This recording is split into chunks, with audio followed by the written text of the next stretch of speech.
Eric from Ohio had a farm. E-I-E-I-O. On that farm he had some pigs. E-I-E-I-O. With a sheep here and a goat there. Eric from Ohio had a farm. E-I-E-I-O. Eric from Ohio had a farm. E-I-E-I-O. Eric from Ohio had a book. E-I-E-I-O. And that book made no sense. E-I-E-I-O. So we fed it here, fed it there, pages flying everywhere. Eric from Ohio had a farm. E-I-E-I-O. Sometimes he shoots it straight. E-I-E-I-O. Sometimes he wipes his butt. E-I-E-I-O. Pages spin and chaos reign.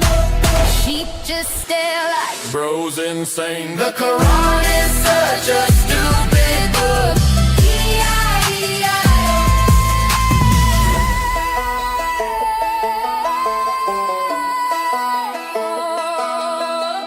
Every day the book gets zooted. Zoot, zoot, zoot, zoot, zoot, zoot. Same time the book gets eaten. Zoot, zoot, zoot, zoot, zoot. We get zooted here, zooted there, zooted everywhere. Everywhere. Eric from Ohio zooted that book.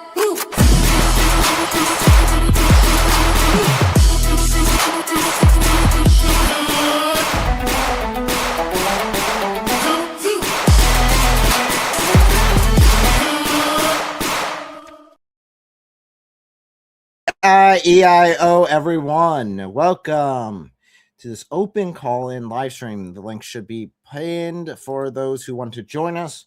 And we are live on I think 4 different websites. So that's actually pretty cool. I was finally able to pull that off. I've been trying to do that for a while, but finally got to pull it off.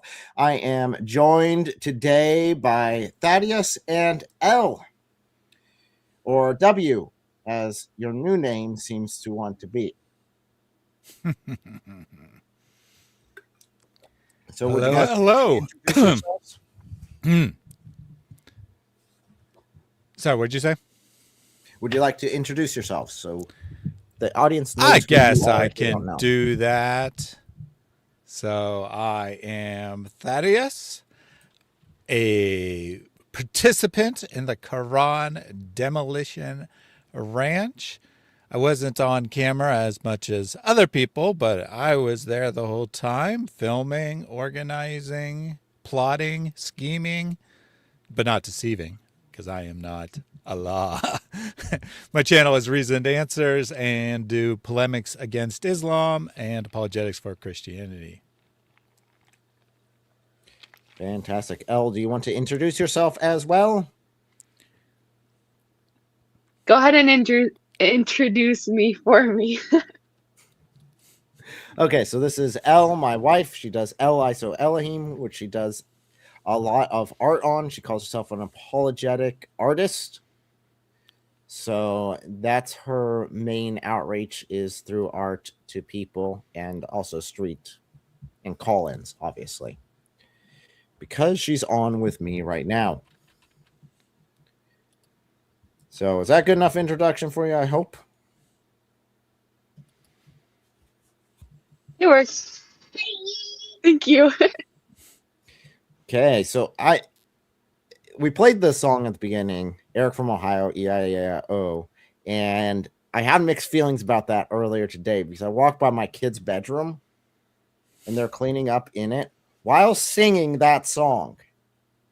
So I kind of have mixed feelings because it's really cool they're doing it, but I don't know if I want to hear them saying he zooted the book over and over and over again. So Metaphorically. sure. Metaphorically. Well, it counts on I think the definition is messed up or screwed up or absolutely destroyed. And if that's the case, then yes, some of those books, man, they were quite destroyed afterwards. And this one's got 4 in it, so yeah, they get pretty messed up in the back. So today's topic is it against the Bible to desecrate the Quran?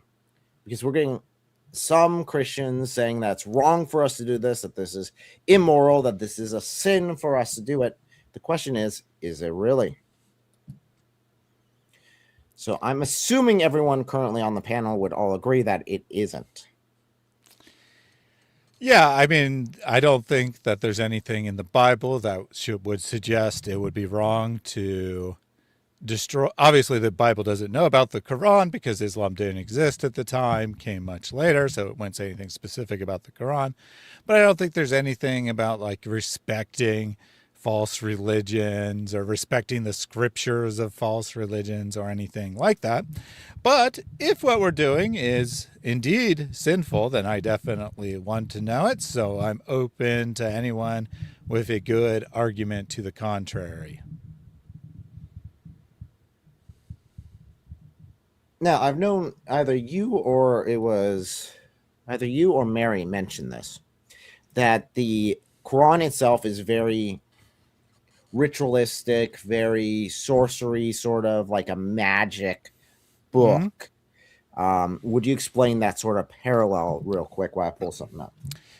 Yeah. So actually that's a very important thing to talk about, because there is an important principle within Christianity, at least, that your intent is going to matter, right? Some things can be very sinful in one circumstance and be completely fine in another. So your conscience and your intent and whatnot play a big role. So most Muslims probably don't know this about the Quran, depending on the sect, right? Some sects emphasize this, but in general, most Muslims might not realize this. So they wouldn't be guilty of using the Quran as a magic spell book. But this does seem to be the belief behind the text itself. Seems to have that belief. Muhammad seems to have had that belief. Early Muslims seem to have this belief that the ideas conveyed by the words are less important than the words themselves. That reciting, and even Muslims who don't have a conscious awareness are aware of this idea, that reciting the words gives you special benefit. And if you recite the words and you mispronounce them or you forget a word or something, you don't get the correct benefit from it because it functions as a magic spell. And so many Muslims are aware of that, but they might not be consciously thinking about what the implication of you have to recite it perfectly for it to have the effect. Often there are verses in the Quran that scholars of Islam will say that the meaning has been abrogated. Right, the command of what is conveyed, the idea of the words has been abrogated. It's no longer part of Islamic doctrine, but it is part of the Quran, and you get the benefits of reciting it, even though there is no, intellectual component behind what those words mean anymore. So very weird stuff going on there. Absolutely, but that gives a good parallel here. So the concept behind witchcraft, at least according to the Bible and what its studies I've done, is you are appealing to something else other than God for this power. So you're relying on some sort of spiritual being for a power outside of God Almighty. So that being said, the Quran would definitely fulfill that requirement as far as being a book of sorcery in some regards. And here we have Acts 19:19, which specifically shows us an example of people who practice sorcery bringing their scrolls together. So these are their books of the time and burning them publicly. So you have an example here of burning. And indeed, as conveyed there in the verse, those books are extremely valuable, or those magic scrolls are extremely valuable, partially because of what they are, right? They're magic scrolls, but mostly just because books in general would be extremely valuable at the time. It took quite a bit of animal skins or papyrus and quite a bit of human effort to produce such a work. To go and burn it is to show a tremendous commitment to putting those things aside, having nothing to do with that dark magic that these people used to practice before coming to Christ. And us burning a book doesn't have the same level of significance. Now, it could have the same significance in terms of the purpose or something like that, but in terms of like the monetary sacrifice, is quite substantial here, right? These guys could have say, okay, I want nothing to do with that magic practice anymore, but I'm going to go ahead and sell that script, right? Sell that scroll and get quite a bit of money for it. And then, I could even justify it and say, and then I'll use that money to do good or whatever. But that's not what they're about. They're like, no, this is evil. I used to be part of this evil. I want nothing to do with it. I'm going to destroy that object, taking all its symbolic power away. Now, just to be clear, they're not burning someone else's scrolls. They're burning their own property. They're destroying their own property that is associated with this witchcraft, with this sorcery. And they have decided to do with their property what they want to do with it. And it is a form of sacrifice because they are destroying something in pursuit of God. So we can see that here with them publicly burning it. Now, this is a public statement. Everyone that is currently practicing sorcery would see this, and they might be deeply offended. Oh, I think that's guaranteed they would be. I don't think it's a hypothetical. I think that, the other sorcerers in their little group that didn't convert, they would be quite upset about what was going on here. Oh, yeah. So that's an example of that sort of behavior happening. Now, there is many, many, many, many examples in the Bible of different icons of other gods.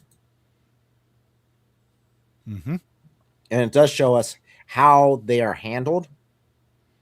It is very, very clear that they are not to be respected, that they are to be destroyed, and they're not to be tolerated among you.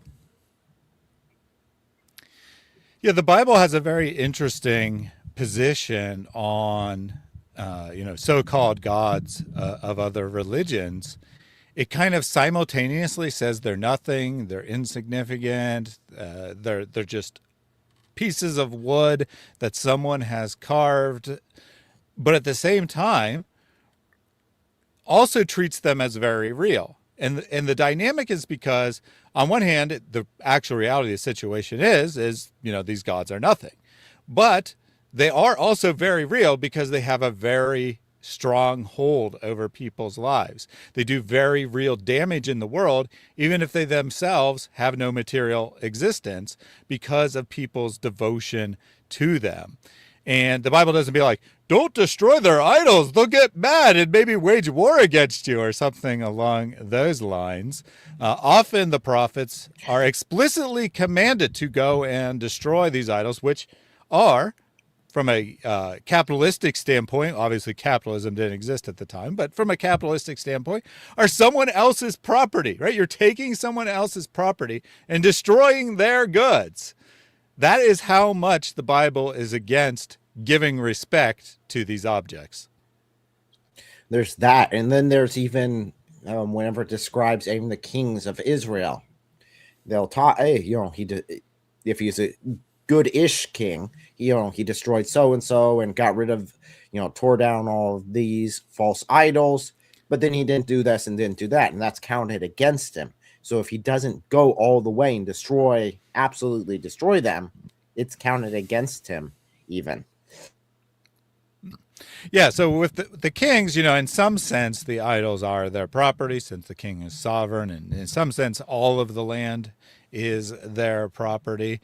But I mean, they still are also the property of someone else, right? There's an individual priest or whatever they call themselves administering those idols. And if you don't go and destroy them, right? You don't go and destroy those idols, then God says you are not a good king. You're not doing what you're supposed to be doing.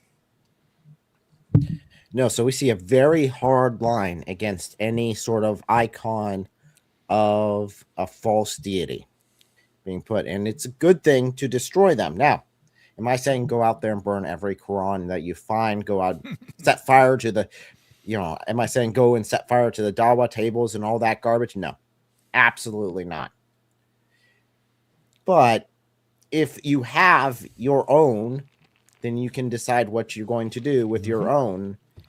So, and there's nothing wrong with it according to the Bible. It's not sinful to do. Now, in Islam, it's very simple. We also, I'm sure you would agree, we're not suggesting you be like ISIS and be like, well, here's a statue that was used for worship 2,000 years ago. Let's blow that up, right? An idol only has significance to the point that people give it significance. Once people stop worshiping it as an idol, then it has no significance anymore. So, like going to a museum and seeing objects used in, say, Egyptian worship or something, there's nothing offensive about those objects, right? Because people no longer give those any significance. But something like the Quran, right? People give that quite a bit of significance. And certainly there are multiple dynamics at play here, right? We're also called to be good citizens. We're called to be submissive to governments, whether or not they are Christian. So there are other forces at play.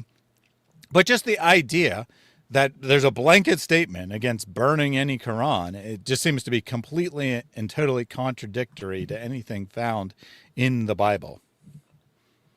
So we have, thank you, Jack Ray, for the 5 gifted Your Brother in Christ memberships. I appreciate your dedication to Quran desecration or destruction, because I know what I'm doing with that. So, yeah, so there's really, in the Bible, it's very clear that, no, you don't have to respect it. It is, in this day and age, kind of left up to us as far as what we want to do. So I'm not saying that every Christian has to do this. That's up to them. But to say that it is wrong biblically is incorrect. Mm-hmm. Now, yeah, and I think that, you go ahead. You can make an argument that, it's unwise in this particular circumstance, or because of X, Y, and Z, you probably shouldn't do it here. Or you can say, I personally don't want to do this. The number one thing that people have said to me is like, well, I don't want to go waste money on buying a Quran just to destroy it.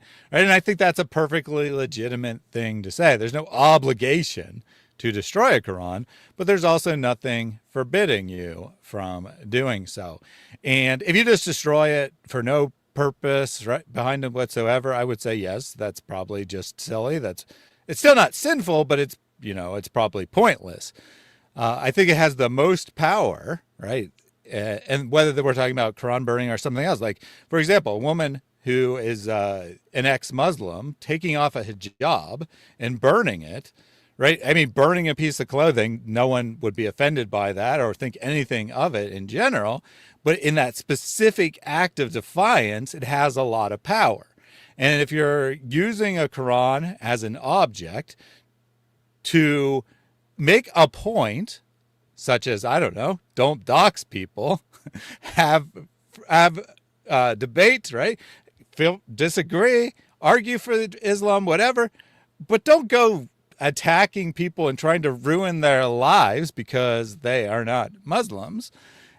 When you have a purpose behind the destruction of the book, then I think it's very powerful, and it's well worth the cost of purchase of the book. Apparently, Eric had to step away for a second. Oh, there he is.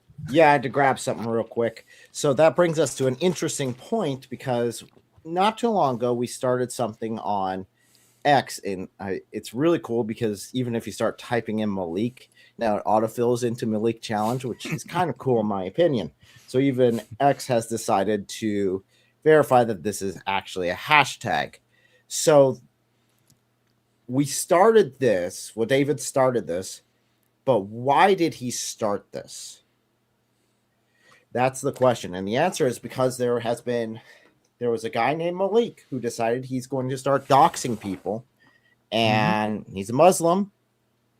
They end up respecting, and this is something that some people find surprising, is they respect this little book here more than your life, more than their own lives. This little book here is more valuable than Muslim lives, according to them. I disagree. I think that a book they can buy in mass, in large numbers, in bulk, is not as valuable as a human life. I think a human life is incredibly more valuable than a stupid little book. Now that that's been said, quite interesting. That's been quite interesting to me that Malik and other Muslims who've called into a show. There are some disagreement, just to be fair. Not all Muslims agree with this, but quite a number of Muslims are like, yeah, it's so weird. It's so weird that Christians value human life more than books. Of course, they don't say books; they say the Quran. But nonetheless, they are not, ironically at all, arguing that there's something wrong with Christians because we care more about human lives than the Quran. And like, can you believe that? That's insane. Why would they do such a thing? And that's why they make arguments like, well, if you'd shoot a Quran, then you'd certainly shoot a person, because to them, the Quran is way more valuable. So if you're going to destroy something that valuable, then of course you'd also destroy a human life. But from our perspective, and frankly, the perspective of probably all human beings on the planet who are not Muslims, not just Christians, but all human beings, the Quran is just a collection of paper.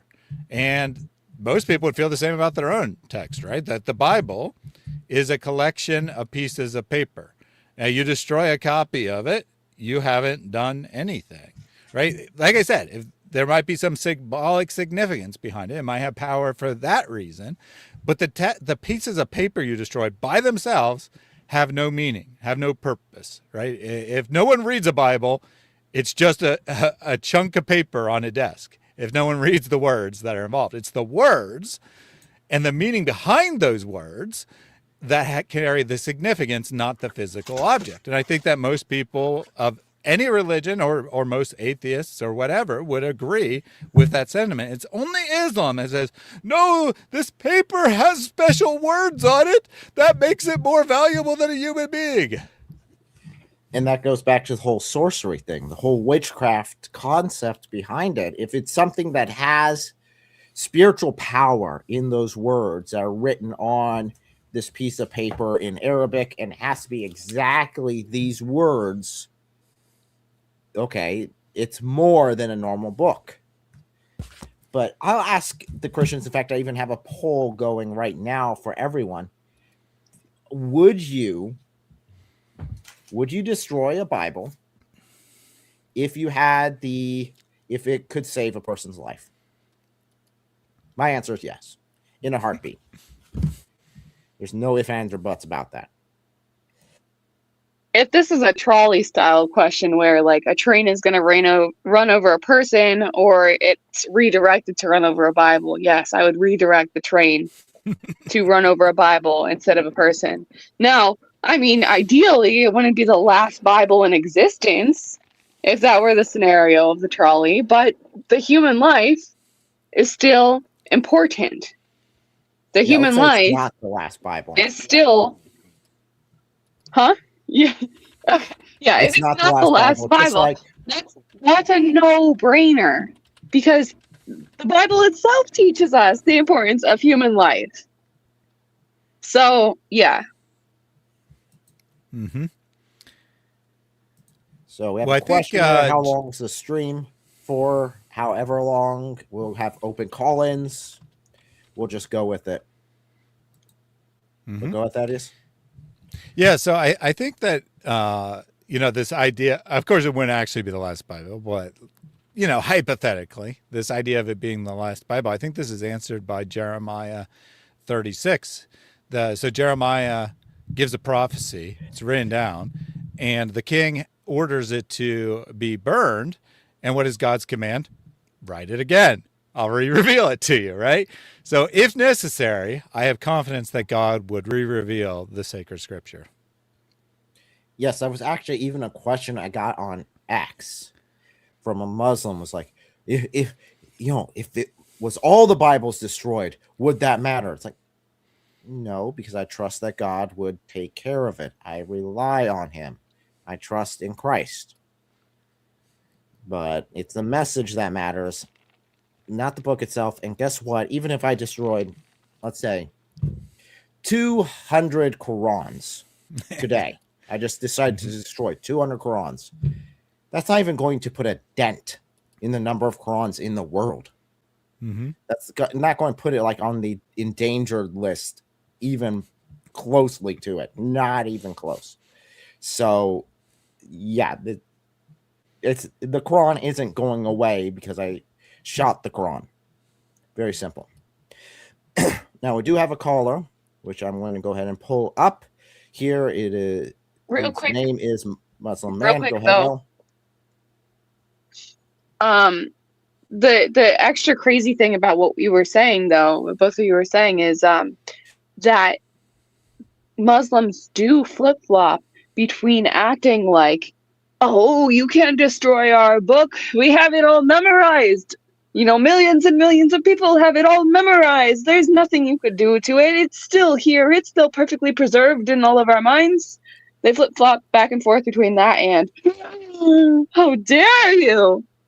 Like, rip out a page of the Quran or something. It's like, yeah. So anyway, sorry. I just wanted to add that because we gave the Christian perspective, but the Muslim perspective is horribly divided on their understanding of these things, depending on what's convenient for the situation. Okay, so I'm going to go ahead and let up the Muslim man here. Hello, can we hear you? Hi, can you guys hear me? Perfect. Yes, we can hear you now. Real quick, before we begin, I just want to make sure you are a Muslim. Is that correct? I'm assuming by the name. I'm doing good. How you guys doing? Oh, so far so good. Just getting started for the night. Yeah. So what is your perspective? I just wanted to touch on the whole burning the Quran or throwing ham on it. It's just not necessary. It's like if you respect your own book, you're not gonna do something like that. Like in the Quran, the real God teaches in Surah 6, verse 108, tell us, all believers, do not insult or speak ill of other people's deity unless, because you're opening like a Pandora box. If I respect my mom, It's not unless. if I I, know what verse you're saying, but it's not unless. huh? It's not unless. It's because they will do this. Yeah, The historical you're context reading a behind that different was they were translation. already insulting the false idols around them, and they were then getting Allah insulted. So they said, "Oh no, don't do that." But as soon as they became in power, you have Abu Bakr who's insulting, telling people to go suck on their god's clitoris. And that, again, that's Muhammad's father-in-law saying that. In the Quran, Allah says not to insult generally other people deity because you're opening it up for Only them if they can insult yours. No, he's saying That's if the you historical context insult. of it. Can I speak? You keep cutting me off. I mean, I listened to what you had to say. Let's not be insecure. If you're insulting other people's deity, you're opening a Pandora box where other people can insult your deity. If I respect my mom, I'm not going to insult your mom because I opened the room for you to insult my mom. So if you respect your book, Let me ask you a question then. mm-hmm. Is the Bible corrupt? Yeah, the Bible is generally You correct. just insulted my book. That's not insulting. Yes, it is. We all know what Because I feel that that's an insult. So you just mean, insulted my book. insult is saying something ill often. But if I say something true, Is that I can Right. saying okay? It- I say wait, that wait. the Bible is corrupt. How's that not That's saying ill? something ill. It's not insulting. We know what insulting means. If I say, your mother is a Hey, HOE. if I say to you, hold on, if I say Muslim man. If I say to you, your mother is corrupt, would you find that insulting? my mother is not a book, my mother is not the. What do you mean by corrupt? That she's I'm asking you. untrustworthy. Like, That do she's you know been my mom? manipulated and played with. that Well, Yeah, do I have to men know your mom money- in order to insult her? I mean, to be clear, I'm not insulting your mom. I'm No, asking I'm saying, you yeah, if this you- is a way, if this could be used as an insult to say something is corrupt.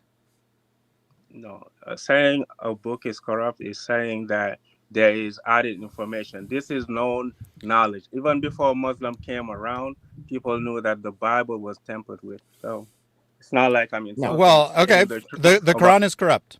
The Huh? Quran is corrupt. According you- to Sahih Hadith, large portions of the Quran were forgotten. So Where? am I insulting your book? Well, I mean, give the source.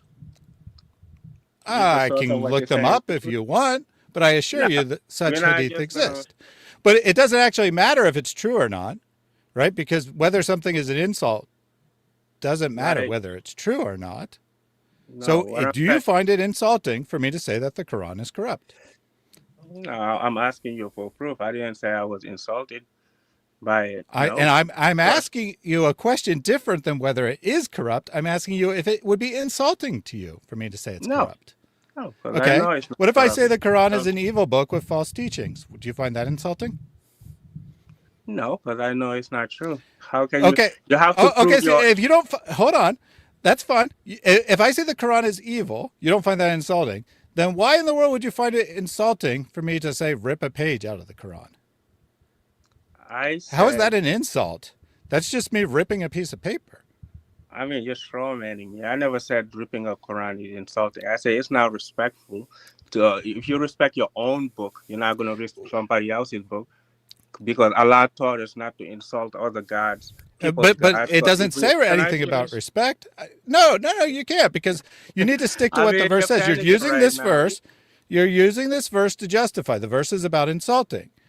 Yeah. It's not about respecting. If you want to generalize it, fine, we could generalize it. But then I'm going to ask you the same questions I just asked with the term respect instead of insult. The verse says, all believers do not insult what they invoke beside Allah, or they will insult Allah spitefully. So I'm saying, Right. if you respect your own book, you're not going to rip somebody else's book, because they can turn around and rip your book. That shows the fact that you don't respect your own book. That's what I'm saying. So it's a indictment against you for you to go around and you rip books. Is the because you don't command have for arguments. is the command for me or is it for Muslims? It's for Muslims. So the real So God, why are you- you trying to hold me responsible for your command? A command to you? No, I'm not holding you responsible. I'm saying our God, which is a real God, instructed us on how to take care of Him and His book, as far as keeping other people, not opening the door for other people to come for us. So this is the good advice. I will tell my kids not to insult other people's mom, because they will insult my wife. So that's the good advice that the Quran is given. If the Bible doesn't give you that advice, that means it's flawed when it comes to that. That's all I'm saying. Well, no, you can't just say that. You can't just say because I mean- you think something's good advice. Personally, I don't have a problem with this advice. I don't think it's evil, but I don't do you think it's accurate. I do think you- that people will insult whether or not you do, first of all. And second of all, I don't think there's any moral obligation not to insult. And third, I think sometimes it's a good thing to insult, right? To insult something that is false, calling it a false thing, is not a bad thing, right? And it is an insult, whether you acknowledge it or not. It is absolutely an insult to say that that Islam or the Quran is evil and demonic and false. That is absolutely an insult. I don't know why you're claiming that's not an insult. I don't consider that insult. I think you only Okay, insult, can you give me an example of something that would be insulting that someone could say or do to the Quran then? Yeah, if you're saying F Allah, Allah is a piece of ass and stuff like that. That's what we call insults. We all grown men here. We know what. Well, if you say that on TV, So they're not so if gonna- I said Allah is ugly, that bothers you more than me saying that No, I Allah is say evil? Allah, everything. You haven't seen Allah. Allah is not like somebody with a I mean, human saying face. someone's ugly is definitely an insult, right? I mean, it's to me. If you call somebody ugly, it's just childish. It's not an insult. We know. I just gave you. example. What is this? I Nothing's an just insult? gave you. Okay, Okay, fine. hold on. Did I give you Guys, example of one second. insult? 1 second. Here, Good. let me ask you a question. Let me ask you a question, Muslim man. So I have the Quran right here. It is open, correct? So if I start hitting it with the stick like this, saying that Islam is false and the truth has now come. Islam is false and the truth has now come. It's ripping pages. Some of the pages are coming off. Is that insulting it? It's not insult. It just show your nature that you are childish and you don't have respect for anything. It's like people like peace on the flag and Wait, stuff wait, like wait, that. wait. That is Let me ask you a disrespectful. question real quick. Now Real quick. let me Wait, finish. You just wait, did your let me ask you a own question. shenanigans. Would you say that Are you that gonna is just an act that is a sinful act, according to Islam, according to your perspective, that is a sinful act and should never be done to someone mean, else's book? We're not supposed to disrespect other people's deity or go that route because we don't want them to do that to Islam. Islam teaches you etiquette. Maybe your religion doesn't. So, That's why you guys Would don't you? have good arguments against Islam. So this is what you need to Oh, do. I have And lots if of you're arguments against honorable- Islam, but we're trying to Oh, stick to the wait. actual subject. No, you don't have arguments. So, That's- would you say that that is something a good Muslim wouldn't do? Then, you wouldn't do that to the Bible. Wouldn't do that not to other supposed to religious go icons. around ripping Bible. We have the fastest growing religion. We have arguments that go against it. We don't need to do all Okay, those. hey, When you Okay, do the okay. battle- You got to answer you got to stick to the actual subject That's instead of just jumping off in So some hitting- random Dawa script. Okay. Striking it with a stick, saying truth has come and evil has vanished, referring to the religion. Would that be something a good practicing Muslim would do to another religion? calling other religion that worship human being falsehood is the truth. It's not. It's just telling you the truth. Sometimes the truth hurts, but I'm not. Okay, so it's not an insult if it's the truth. All right. Muhammad was a pedophile. I did not insult Muhammad. I mean, By definition, Muhammad was a pedophile. I didn't insult him though, because you said if it's the truth, it's not an insult. yeah, the God of the Bible ordered for little girls to be genocided, killed for Well, no reason then because of their race. then that is And your the fact God that is if a you say that, baby it's not an insult. But your Your- prophet is a pedophile, and you say that's not an insult, so I haven't insulted him. I mean, Got it. what is a pedophile? Somebody that married somebody that's Someone who has prepubescent. sexual Aisha- intercourse with a Aisha wasn't prepubescent child. prepubescent. Yes, She Yeah, wasn't Aisha wasn't prepubescent, eh? No. So your scriptures are lying when they say she was? When does it say? Where does it say in my scripture that she was prepubescent? Huh? In Surah 4 verse 6 says she has a woman has to be mentally ready. No. What And is Surah 4 about? I know Surah you want to 4 jump all over the place. What is Surah 4 about? Who is it talking about in general? It's talking about women in general. No. What does Al-Nisa mean? See, you guys don't have knowledge. I have to school you guys. That is not the subject of the verse. I mean, every time you ask me a question, Look, I no, answer, no. and you tell Go me to that Surah is not 4. the subject. If you don't know, just tell me you don't know. But go to Surah 4. Is it about women in general, or is it about a specific group?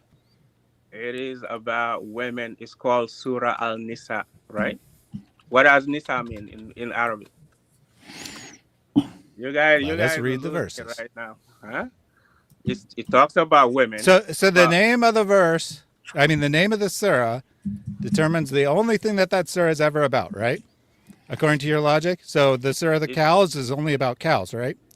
Everything in that surah is about Ask cows. me about Surah Al-Nisa. The title is about Al-Nisa, and it teaches you about women, how many women you can marry, how women are not supposed to be inherited. What how you do in if Surah they What don't is obey verse you? 6? In Surah Yeah, what 4, is verse 6? 19, Verse 6 is the verse you Taking, appealed to. Taking sex captives. Mhm. Muslim man, I you mean- appealed to verse 6. What is verse 6 about? You said it was about all women, right? yeah. It's about... Then yeah, why does it you say gotta read test the orphans? Yeah, it's orphans. Yeah, when he talks about orphan in the Quran, it's generalizing with women.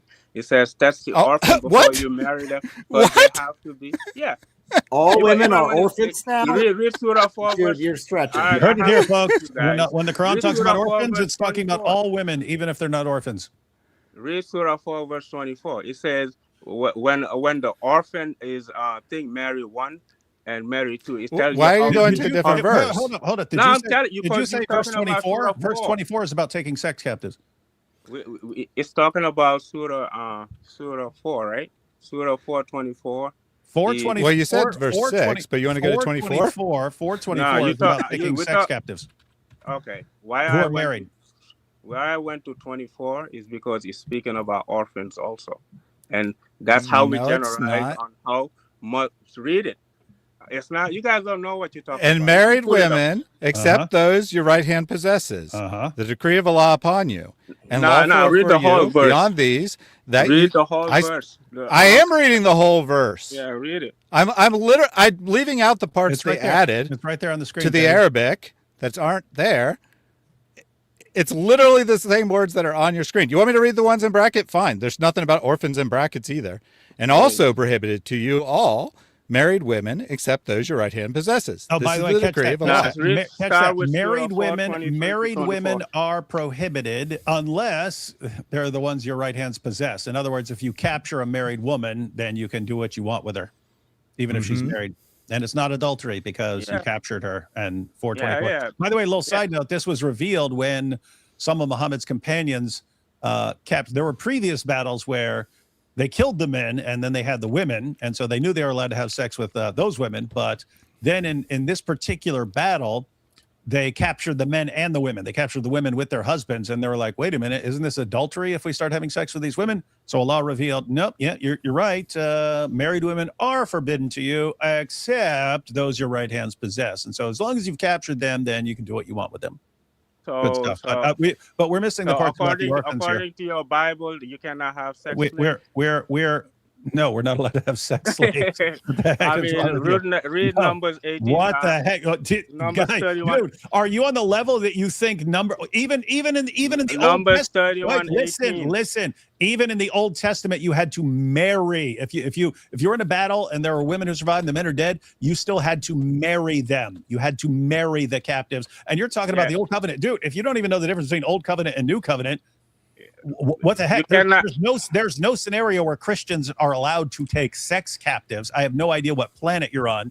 That's But as far as Surah 4 verse, where are you getting that that a woman has to be mature in order to marry her? Where are you getting that? And two, Surah 4, and two, okay, what do let you me- think let me- of it? Two, how do you reconcile that with the fact that you just condemned Muhammad, who had sex with a prepubescent girl who was obviously not mentally and physically mature? She's not prepubescent. She said she was a lady when she got married. And then I gave you what does Surah 4 Couple verse things, 6 couple say? things. One, you Wait, just wait, embarrassed- no, you whoa, cannot- hey, See, you guys just are so embarrassed yourself. insecure. Surah 65 verse 4 talks about marrying, having sex with, and divorcing girls all before they've ever reached puberty. But right here, Sahih Bukhari 6130, I used to play with dolls in the presence of the Prophet, and my girlfriends used to play with me. When Allah's messenger used to enter my dwelling place, they used to hide themselves, but the Prophet would call them to join and play with me. The playing with dolls and similar images is forbidden, but it was allowed for Aisha at that time as she was a little girl, not yet reached the age of puberty. So Allah allows sex with prepubescent girls, Surah 65 verse 4. Muhammad had sex with a prepubescent girl, and you're saying all of this is evil. Congratulations, you're an ex-Muslim now, and we would advise you to seek the truth. Yeah, elsewhere. can I answer, or are you guys afraid? Like, you throw all this thing. First of all, you have in the Bible, Exodus The 20. Bible's irrelevant. The The God of Bible is the Bible. irrelevant to That's justifying not his what What are life. you even talking about, dude? You could- Answer the objection. Okay. You said people have to wait for puberty. You went to a verse that said Yeah. nothing about that. It said Read absolutely it, nothing about read that. it. Surah So 4 we- verse 6. Okay. Surah 4 Test verse the 6. orphans. Test Yeah, the what did orphan. you say? Yeah, Thaddeus, read the whole verse. Hey, Eric, put Okay, the verse up on the screen. He's saying this I verse will read. says- I will read all of verse Woman 6. has Although to I be- have a feeling I'm going to be interrupted. And test the orphans guys until wanna they speak? reach marriageable age. Then, if you perceive them in sound judgment, release their property to them, and do not consume it excessively and quickly, that they will grow up. And whoever is self-sufficient should refrain, and whoever is poor, let him take according to what is acceptable. Then, when you So release when- their property until to they them, reach bring marriageable your age, upon right? them, You're Nah, right. and sufficient we is thought- the law as accounted. You're I right. told you You're he right. wouldn't let me Hold on. read the whole You're right. verse. He doesn't want to hear the word of Allah. Yeah. And look, he says, until they reach marriageable age. What's that according to the Quran? That's still prepubescent. Mm-hmm. What are you talking about? Where are you getting this from? See, wait. you read Wait. marriageable. Wait, you read marriageable guys are- age, and you think, you oh, guys that are must be after so puberty. scared. Not according to the Quran or the Hadith. That's not what it's talking about. You guys are so scared. Let me speak. We're Then scared. speak it. And Surah 4 verse 6 says it has to be the girl has to reach marriageable age. Okay, and what's it has to be- marriageable Wait, let me age? finish. See, What's see your marriageable insecurity. age? You have Wait, to let me define that. finish. You can't even allow me 30 seconds. I mean, this is deplorable. It says until it reach marriageable age, and it has to do with mental readiness. And then Surah 4 verse 9. No, it doesn't say that. wait, Hold wait, on. Dude, you're lying about. You're lying about. lie about my Until prophet and test do the all that orphans stuff. until they But reach marriageable age. Then, if you perceive in them sound judgment, sound judgment cannot be the requirement, because it's saying, hey, you marry them, and then Wait, read the if verse. they have sound Read the judgment, verse. then you can. This is about releasing their money to them. When do you release their money to them? You release the No. money to them when they're of sound judgment of how to use money. This is not about when you can start having sex with them. No, don't make your commentary. Just read the verse. Read I've read the verse. You wouldn't even let me read finish Yeah, the you read verse. and you interrupted him. No, I didn't, because he. And then you told me I'm scared and running from you because you wouldn't even let me finish the verse. You're No, I talking wanted too to much. let- You're trying to read the word of Allah. Let me read it for you again. I'll just read the first two sentences. And stop Hold there. on. Don't go on a tangent. Nobody asked you to go on. I didn't go off at any tangent. You didn't even let me Yes, finish you the verse. kept Now let going, me saying read you're gonna it. read the Stop whole- talking. Let me read the verse I again. didn't ask Okay. you to read the whole surah. Read the verse. I didn't read that. This is one verse. You don't even know your Quran. He No, thinks you you're, don't. he Just thinks one you're verse. reading the Because entire you- chapter. Sometimes one verse has many sentences, as does in this verse. You don't even know the basics about your Quran, and yet you're telling me I'm ignorant. All right, now I will only read the first two sentences because that's what's going to be relevant here. No, And read the test whole the orphan- verse. Okay. Do you want me to read the whole verse, or do you want me to No, read the let me first read part it. of it? Test the comprehension of the orphan until they reach marriageable age. Then, if you feel they are capable of sound judgment, return their wealth to them, and do not consume it wastefully and hastily before they grow up. To demand it if the guardian is well off. So there is a marriageable age in the Quran, which you don't have. Why don't you finish the verse? Why don't No. you finish Okay. the He's verse? going off That's on what- Let me finish it. tangents now. Because the rest of it is not. You're going relevant. off on tangents. Yeah. But, Let me but finish okay, it. buddy, calm So, down. there's a Okay, marriageable age in buddy, the Quran. Muslim man, calm down. I know that you I think am that this calm. is You guys are not establishing calm. a criteria for marriageable age, but Yeah. you are not And I'll reading give the you the logic of the criteria. sentence properly. Why won't you let me speak, buddy? You've Okay. been speaking the whole time. And first sentence, and test the orphans until they reach marriageable age. Mm-hmm. Second Yeah. sentence. Then, So before what does then mean? What does then mean? that means before you marry them, they have to No, reach- wait. Then means Wait. before. Yeah, that means test Oh them my until goodness. they reach. Buddy, the word- buddy, This buddy. is beyond, the this is word beyond reach is stupid there. right now. That means there is a time where they have to. Did you catch that, Thaddeus? If it says then, on, it you means guys- before. you If I guys are say being- if I say I ate a sandwich, then I went to the store, it means I went to the store first, Thaddeus. You heard it I here. guess. Welcome to It Muslim says man reasoning. Test them until. So This there's is a time talking of about when testing you them. release. This is talking about when you release their property No, to it's the talking thing. about Wait until reaching they have marriageable sound. age. Oh my goodness! Is You. it saying reaching Oh my marriageable goodness! age? Does it say This is reaching so that marriageable age? No, it doesn't. It doesn't say that. You're contradicting your It God and your does. prophet, and you don't care. Hold on. It It does does say- say the until they other reach guy marriageable said it age, doesn't but say the that. then is a different idea. Buddy, it's It two says- ideas. What do you There's mean? one idea, test the orphans until they reach marriageable age. Then there's So a stop second there, stop idea there. Let me ask that you a starts with, question. yeah. So is there a time you have to test them until they reach that milestone? It says test Yeah, the orphan you do have to until. test When it them says until they until, reach that age, according Yeah. to this verse. yeah. So And there's a then- But it doesn't marriage tell you what equality that age law, is. right? And then if you perceive in them sound judgment, release their property to them. Yeah, yeah. So Notice, Correct, there is a notice marriageable they age. might Time they reach- have to they wait. can reach marriageable age and still not have sound judgment, and so So you don't okay, give their so- money to them. So you can marry them, you don't give them their money yet. So there's a time you have to wait. There's a And marriageable so, age look, in Islam. just- which just- Correct. There time you is a gotta marriageable do. age. I agree. It's apparently Yeah. 6. Yeah, It's no. apparently 6 is Hey, marriageable dude, age. dude. If six, if six you isn't are- marriageable age, what are you doing? Are you if this is making a rule saying marriageable age and it's something that you think that it's like, oh, 13, 14, great. Muhammad was a hypocrite and he married a girl at 6. No, and Surah, I'm si- saying we and Surah don't go- 65 we go- verse 4 allows you to marry, have sex with, and divorce, and then pass on to the That's next guy, not girls, all true. before they've You reached don't puberty. So understand what you're Surah telling us is that 65. Allah is a hypocrite and Muhammad's a hypocrite, and they both stand See? condemned by you. You're the judge. They didn't reach. They allowed sex with girls who hadn't reached marriageable age according to you, and therefore they have all condemned. Again, you're an apostate now. First of all, Congratulations. First of all, Surah 65 verse 4 is talking about Iddah.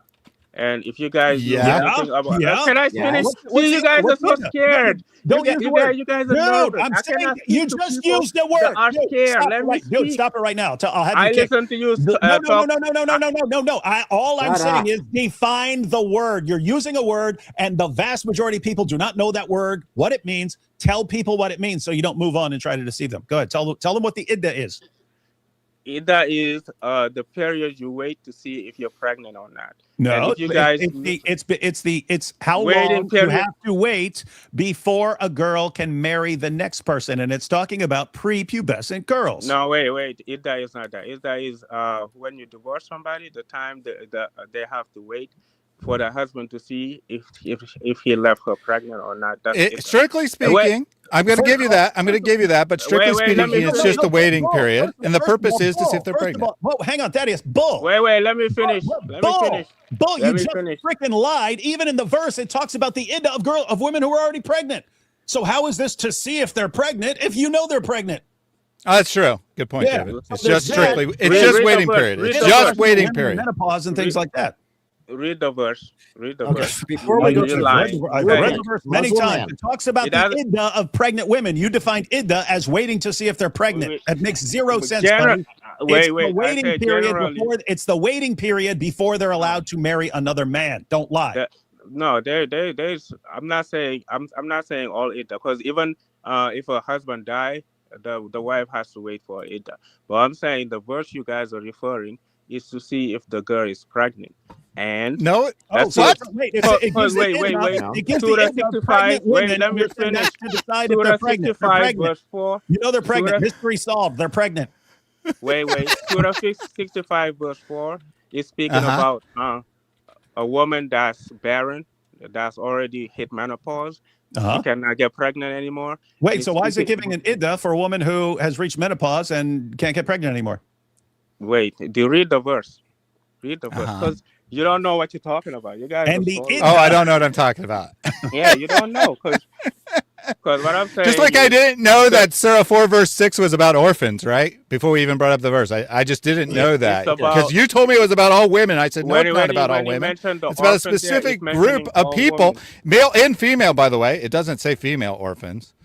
But, I don't know what I'm talking No, he about. said David it- doesn't know what he's talking about. When 65:4 talks about the iddah for pregnant women, we have no idea what we're talking about because it's clearly to test whether they're pregnant or I not. mean, you don't know what you're talking about. You guys are bringing moral judgment when the God of the Bible says you could sell your own daughter as a slave. Forget about the God of the Bible. Anyway, You're the one who says that this is morally wrong. You told me What did that I it was say is morally morally wrong. don't lie. on Then me. why What are you did I say? arguing for it in the first? Why are you arguing that there's only mature women if it's not morally wrong for immature Yeah, women? I can give you the argument that you cannot marry somebody that's prepubescent. Well, Because okay, so Surah okay, 4 that would verse be 6 real quick. Would someone that is 6 years old, be marrying age? you could marry, but you cannot consummate the marriage. That's why Whoa, you Prophet just said the Muhammad. okay. Wait. Hold on. When is the Wait. marriage age? He just said you can marry, but you can't You consummate. can marry, but you cannot So consummate. what's marriage? because- What's wait, let marriageable me age finish. then? Let me finish. Marriageable age. Let You me saying finish. this is marriageable finish. age? That would include 6, right? A 6-year-old is marriageable age. You're talking about marriageable age. He's talking about age that you can consummate, like the marriage What? that Prophet Muhammad. Wait, it says Why do you marriage- change let every me finish. word? Marriage that Prophet Muhammad had What with is this? Aisha, it was like a type of betroth, and then when she was physically ready, that's when she moved in with the Prophet, because she was 9 and she was physically ready. Back then, women used to mature fast. No, that's the That opposite. is That's a lie. That's That is another a lie. Dude. Can, Well, you can't give one what sentence. was the youngest? can't give What was one the sentence. youngest? You can't give yeah, one what- sentence without lying. Right here. What was the youngest this- soldier right in here- World War One? What Okay. age was the Right youngest here. soldier in? Okay, shut What, up. what Oh does my the World War goodness, One dude. have My anything to do with Yeah. what Talk grade about World someone War I. reaches puberty? Yeah. Okay, so right Girls here. reach puberty later in the 7th century because of nutritional issues. So that's known. Okay. And right here's a hadith that happened after Aisha married Muhammad and moved in with him. So this is when they're living together after the consummation. So she's already 9. And it says that she's prepubescent. Show Yeah. it where it says they live together. Just read it. Stop lying. What are you talking about? Read it. You Dude, made a what- claim. what- I dude, want the serious- proof. Dude, Show it. seriously, what level of liar are you? I mean, I'm asking you for a proof. Really You're calling bad me one a at this liar. point. You're the one that made the claim. I'm asking Where- for the evidence. Yeah, Read yeah. the page I'll where tell it you. says- It's in front of you. Just read. Just Yeah, read yeah, what read says. it. Read the playing part with where it dolls and says other it. similar images is forbidden. It was allowed for Aisha as she was a little girl, not yet reached the age of puberty. We Yeah. have your. Yeah, where does it say that it was a Hey, Prophet hey, Muhammad? Oh You my said after goodness. she was 9. Oh my goodness. After, We've got the hadiths that say she was still playing with her dolls when she was taken to Muhammad to consummate the marriage. She was still playing with her dolls. That's only allowed show the before hadith. puberty. That's not true. That's not true. It's not. It's Hey, not hey. saying. If Prophet, you say- if we show you it's true, if we show you the Wait. hadith, will you condemn Muhammad and leave Islam, or will you Wait, then you say, it well, says- it's fine to have wait, sex I'll with a tell you what it prepubescent says in girl? the hadith. Stop lying. It says when Prophet Muhammad entered her abode. So that's not Prophet Muhammad abode. No, And actually, it just says enter. Used to enter. Huh? That's Yeah, added. when My Prophet dwelling Muhammad place used to was enter added where to the she English is, translation. It's not in the Arabic. Wait, do you read? Do you speak Arabic? Stop lying. I know what the You guys parentheses are mean. pathetic, man. Do you This speak is Arabic? bad. Do you speak Arabic? You want to play that game? Kalamati Arabia? Huh? Do you speak Come on, Arabic? man. Stop playing. Like, you guys lie so much now. I'll tell you what. If you're Eric, I lie. Eric, you want to pull Yeah, up yeah. a hadith, Eric? I've got quite a few. Which one do you want? Let me I'll give you the link. I'll give you the link because it's one of those weird. It's Sahih Muslim. Just try Sahih Muslim 3311. They have 2 different numbering systems. I don't know if the correct one will pop up. Trying to get you the number in Sunnah.com. You said Sahih Muslim. Which one? So- Search for 3311. Muslim But I man. don't know if the correct system is going to pop up. So I can always. While we're finding that hadith, I want I to can ask always you the give you the link. question again. You say it doesn't exist. Fine. You say it doesn't exist. When we show you it does exist, what will the implication be? There we go. Well, how do you... What do You mean? say that no such hadith You- exists, that we're liars. Now I we're going to said show you the are hadith. lying. What does it mean? Yeah. Because you said this hadith you put on the board says that she was Yeah, 9 yeah, and playing no. with dolls and things N- when we she already said- moved into Prophet Muhammad I house. said, if you're What did you say? challenging that hadith, we've got the hadith which says that when she was taken to Muhammad's house to consummate the marriage, she was still playing with dolls and therefore prepubescent when she's taken to consummate the marriage. So what do we have So- here? so- so We have- this whoa, hadith- let's read it. Let's So read it. the Let's claim read it. you 'Cause made said- about this said it's hadith wrong. is not You said true. it's wrong and we're lying. You said it's wrong and we're lying. So this is Sahih Muslim 3311. Aisha, Allah be pleased with her, reported, she's the one who reported it, not you, that Allah's apostle married her when she was 7 years old, and he was taken, she was taken to his house as a bride when she was 9, and her dolls were with her. What's that mean? That's how they described a girl who's prepubescent. Once you reach puberty, you were not allowed to play with dolls anymore. What's the hadith? Sahih Muslim 33:11. It's right there on the screen. Well, Yeah, it says She was taken to his house as a bride when she was 9, and her dolls were with her. That's when she's taken to Muhammad's house to consummate the marriage. Dolls were with her. That's what we said. You said we're lying. No, what you said is she was playing with doll, and what is She's taking her dolls with her when she's taken to his house to consummate the marriage. What's that mean? If she's still playing with dolls, she's got dolls with her. What's that mean? Prepubescent. Once you hit puberty, no more dolls. It's an image. They let you slide before puberty. She's taken to his house to consummate the marriage. Her dolls are with her. And so when we read about her playing with dolls in the presence of Muhammad, when was she taken to his house to play with dolls, with their dolls with her? You're saying all this was beforehand. No, what I'm saying is, like, even today, I could be playing with a PlayStation, and I'm close to 50. So what's the issue with that? If oh my goodness. Okay. If playing a PlayStation is forbidden, if playing a PlayStation is forbidden after you've reached puberty, and you are playing with a PlayStation in the presence of Muhammad, and he doesn't have a problem with it, that must mean you haven't reached puberty. You guys hear this? This is getting old real quick, man. Let me give you a Quran verse. No, we're not going to jump somewhere else. You need to answer for what's on your screen. Answer right now. We've jumped enough times. Okay, shut up. My gosh. Okay, right here it says the playing with dolls and similar images is forbidden, but it was allowed for Aisha at the time as she was a little girl, not yet reached the age of puberty. I.e., once she reached the age of puberty, no more dolls, right? So here we go again. Share this one. So we now have another hadith here that says that she was 9 years old, the time that Muhammad consummated the marriage, and she played with dolls. And in fact, this even happens after this hadith specifically says, consummated the marriage with me when I was 9, and I played with dolls. I used to play with dolls. By the way, Eric, notice that there, right? Like, I used to play with dolls. What's the relevance of putting that in there? Like, it's like, I used to eat hummus. It's like, what's the point of talking about this? You're talking about him consummating the marriage. What is the point of saying, oh, by the way, I used to play with dolls? Right? Like, why include that detail? Because that's how they described a person who's prepubescent. That's how you would say, I hadn't reached puberty. You hadn't reached puberty, you were still playing with dolls. That's how they would say it, everyone. They'd say, if you wanted to say, hey, oh, by the way, I hadn't reached puberty, you'd say, I was still playing with dolls. That's how you say it. Here we go again. Where does it say it happened at Prophet Muhammad's house? His house. Let's read the verse, read the hadith. We just did, buddy. You can't no, just it doesn't say it happened at Prophet Muhammad's house. Prophet Muhammad used to go visit Aisha when they were betrothed. Right here. This is so stupid. You guys are jumping all over the place. We're jumping all over the place. And she was taken to his house as a bride when she was 9, and her dolls were with her. If you can't understand that, I don't think you'll understand anything.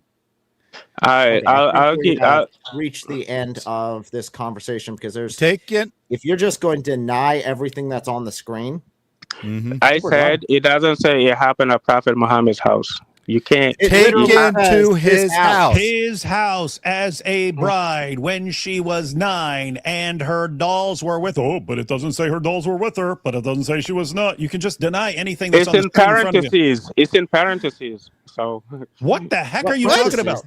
What are you talking about? What are you talking about? Look, the only thing in parentheses there is Allah be pleased with her.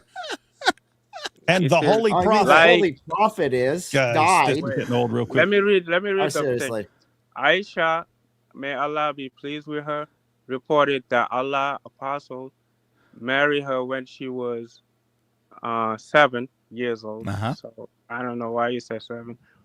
And he was taken, and he was taken in his house as a bride when she was 9, and her doll were with her, and when the holy prophet died, she was 8 years old.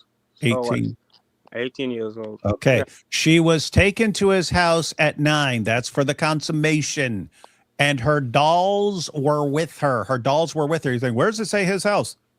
She No, I'm was say- taken I'm saying to the word- his house as a bride when she was 9, and her dolls were with her. No, Her I'm dolls saying were with the, her. uh, the Which other part of her hadith. dolls were with her? Yes, the Do you not other one understand? didn't say the word his house. Why is that relevant to this That's what I'm hadith? saying. Yeah, It so you happened, I'm challenged it, saying- and we said this one does. She was bringing the dolls to his Yeah, house, and then the other one describes her playing with dolls. And you say, Yeah, "Oh, but- this doesn't mean." We don't even know, dude. If you can't put that together, Okay. I don't think you can put anything together. Thank you very I- much. Thank you very much Alright. for calling in. I don't think there's any point in continuing with you. We do have other Right. callers in the back, so we're going to go ahead and go to them. Thank Hey, you very Eric, much, can I just say something and real read quick? The sources. Absolutely. So keep in mind that the only reason we went to Aisha to begin with was because he insisted that saying something that is true is not an insult. When he was saying that you can't insult other religions, but if it's true, it's not an insult. Because I said things that were clearly insulting, right? And then he's like, but those are false. That makes them insults. But when I say them, they're true. So they're not insults. So I said that Muhammad is a pedophile. And then his great defense was that the word then means before. Yes, that was his greatest defense. Was then means before the action. Okay, so the Christian Dodge. I think Doge. Okay, the Christian Yeah, Doge. You don't know your I'm Doge? assuming you're a Come on. Christian then. Oh, yep, yep. If you're, Oh, wait, I'm on. Okay. yeah, you're on. Yeah, I let don't me want adjust my to- camera here. Sure, if you want to call you Doge, I'll call you Doge. But Yeah, if Yeah. that's what you want. that's my Okay. that's my character name at least. Okay. Doge it is. So let's go ahead and go with the basics. The topic is it against the Bible to desecrate the Quran? What is your opinion? So I would say in general, no. Only in certain contexts would it be not okay. So when they're making threats against your family, that's totally fine. Or if you were, say, not doing apologetics and you were outside of that arena, and this were to occur in any context, it would pretty much be okay. My only issue would be if someone threatens you personally in the realm of doing apologetics, it would fall under persecution. So I would say in that case, we are not to retaliate, but to respond with kindness and love. But if they start going after innocent people like David's family, like Thaddeus's family, that's where it becomes okay. Well, I just do want to point out that David gets death threats all the time. It was when Malik started sharing David's wife's number and having Yep. all of them call that it got to the next level. Yeah, So yeah. just pointing that out as okay, I can understand where your perspective is. I do say biblically it's perfectly fine because we see over and over, definitely in the Old Testament and in the New, that destroying religious texts or spiritual texts or witchcraft texts is okay. It's definitely in the Newer Testament, it's things that the people owned. So it's your own personal property. I'm not saying go out and rip the Quran out of the Muslim's hand and burn it. I'm not saying that at all. But if you want to spend your money, buy it and then burn it, I mean, it's the way I look at it, it's your property. Yeah, Now, and that's biblically, yeah, we're supposed to destroy the idols, destroy the icons of false gods. We're not supposed to have them around. So that's fine. I mean, if you're using it to study, that's different. But yeah, that's no, what I and get from all the kings of Israel. yeah, I have no objection with it on that grounds or anything. Well, like I said, only in the specific context of if I'm doing it to defend myself, right? Defending others, like what David is doing in response, there's there's no problem with that. The only real reason I bring this up is because I see people doing it in response to when Muslims are hostile to them specifically, and I do think that kind of goes against how we're supposed to take persecution with joy. But if they're going after innocent people, then by all means, yeah, you're 100% free to do that, and you're 100% free to do it in the context of destroying idols. That's why I kind of left a comment in the studio chat there, because I was like, well, I'm not really disagreeing with what you guys are doing, more just so a certain context and what I see others getting into because of this whole situation. Like, oh, someone's attacking Christianity. Okay, I'm going to now desecrate the Quran. And it's like, yeah, I don't really agree with it in that context, because it's not really responding to persecution with love and kindness. But yeah, in response to others, like I said, totally fine there.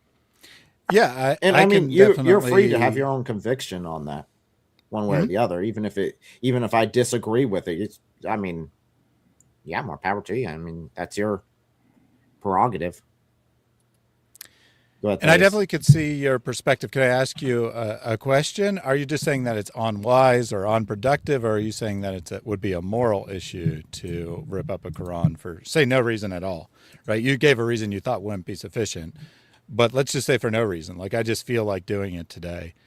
Would that just be pointless or unwise, and thus people shouldn't do it, or would you say that it would actually be morally wrong?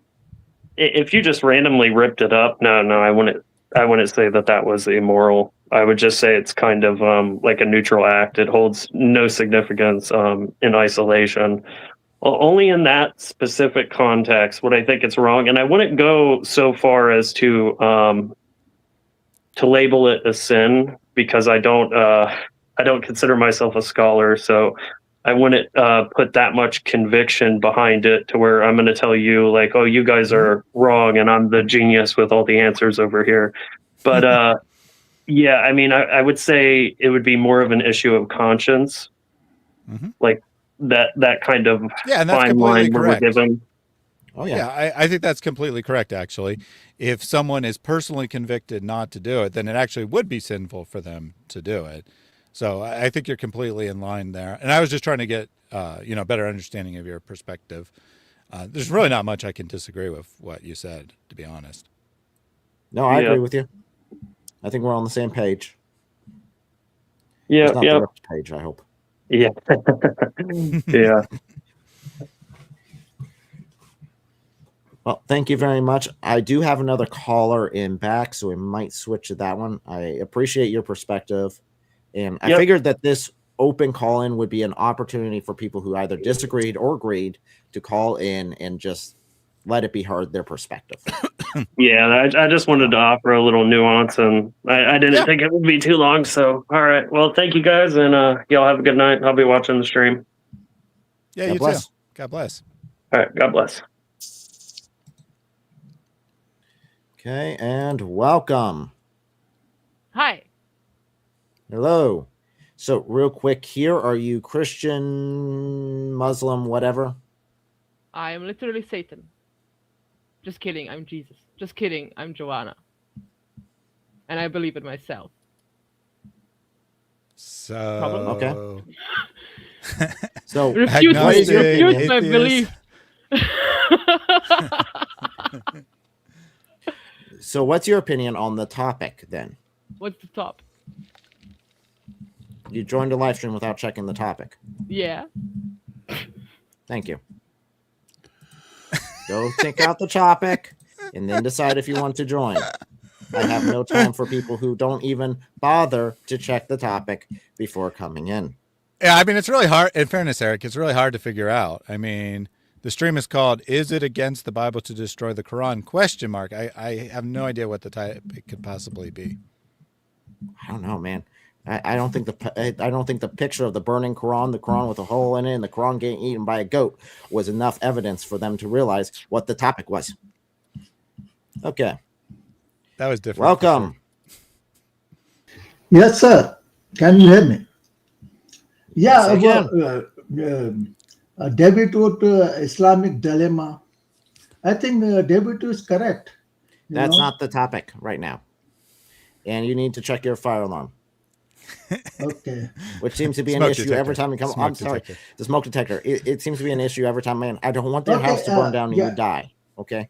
Okay. But Okay. Just give What me is your 1 minute. I opinion will on finish. the topic of the live stream? Okay. Yeah, the destroying anybody holy book is. I think Jesus will not approve if he was live. If if Jesus was a radical like David Wood, he will say, "Look, go and burn the Quran and Bhagavad Gita and everything burn down." So if Jesus was to just behave like David Wood, he will do that and make $100,000. I will send David to Well, let me make sure I'm he understanding what you're could saying. make Are you $1 saying million. that? Wait. Are you saying that destroying anyone's religious icons is wrong? I think Jesus will burn every Quran if he see. Jesus is just like a radical psychopath like David Wood. Are you So being he will approve sarcastic or that. being serious? I can't actually tell. Please answer the question. So That's all I what need do you to know. think Jesus would do? Well, What I do you think the Old think? Testament was very clear whenever it condemned So any Jesus of will the burn the Quran and the kings. Bhagavad Gita. No. When God condemned any of the kings for not destroying the false idols around him, and the Quran would definitely fit the category of a false So idol. Jesus would burn the other people holy books. That's how we would do Potentially. that. I mean, it would depend on the Potentially. circumstance, right? Look, My answer would be Jesus would do whatever is He's a most psychopath. wise for a He can particular burn the circumstance. Quran or he can do everything, but do not blame on Jesus' teaching. You misusing and making $100,000. Okay, where in the Bible does it say don't do it? Where? You think Where in the Jesus Bible will says burn do other not people burn the religious Quran? books? No, just Well, answer my it's question. clear. It's You're clear that making a you claim. believe that he wouldn't, but why? Where in the text do you believe that Jesus? What about the I think biblical text makes you think that Jesus wouldn't do this? Jesus was a decent person, not psychopath like David Wood. He will not try to make $100,000 of this drama. You Wow, really care a lot $100,000, about that that's a lot. GoFundMe, huh? Yeah, he made it. He should be giving some money to the Malik, Dr. Malik. And I will send him a David Wood, another death threat. He could make He's got a $1 point. million. He's got a point. Since Dr. Malik was the one who doxed us and doxed my wife and calling people on us and so on, inviting people to come do something to us. Since Malik was the one who is kind of making us have to move, and therefore is the real cause of why people said, hey, here's some money to help you move. I guess he's right. Maybe Malik should get a percentage since he's the one who actually caused this windfall of money.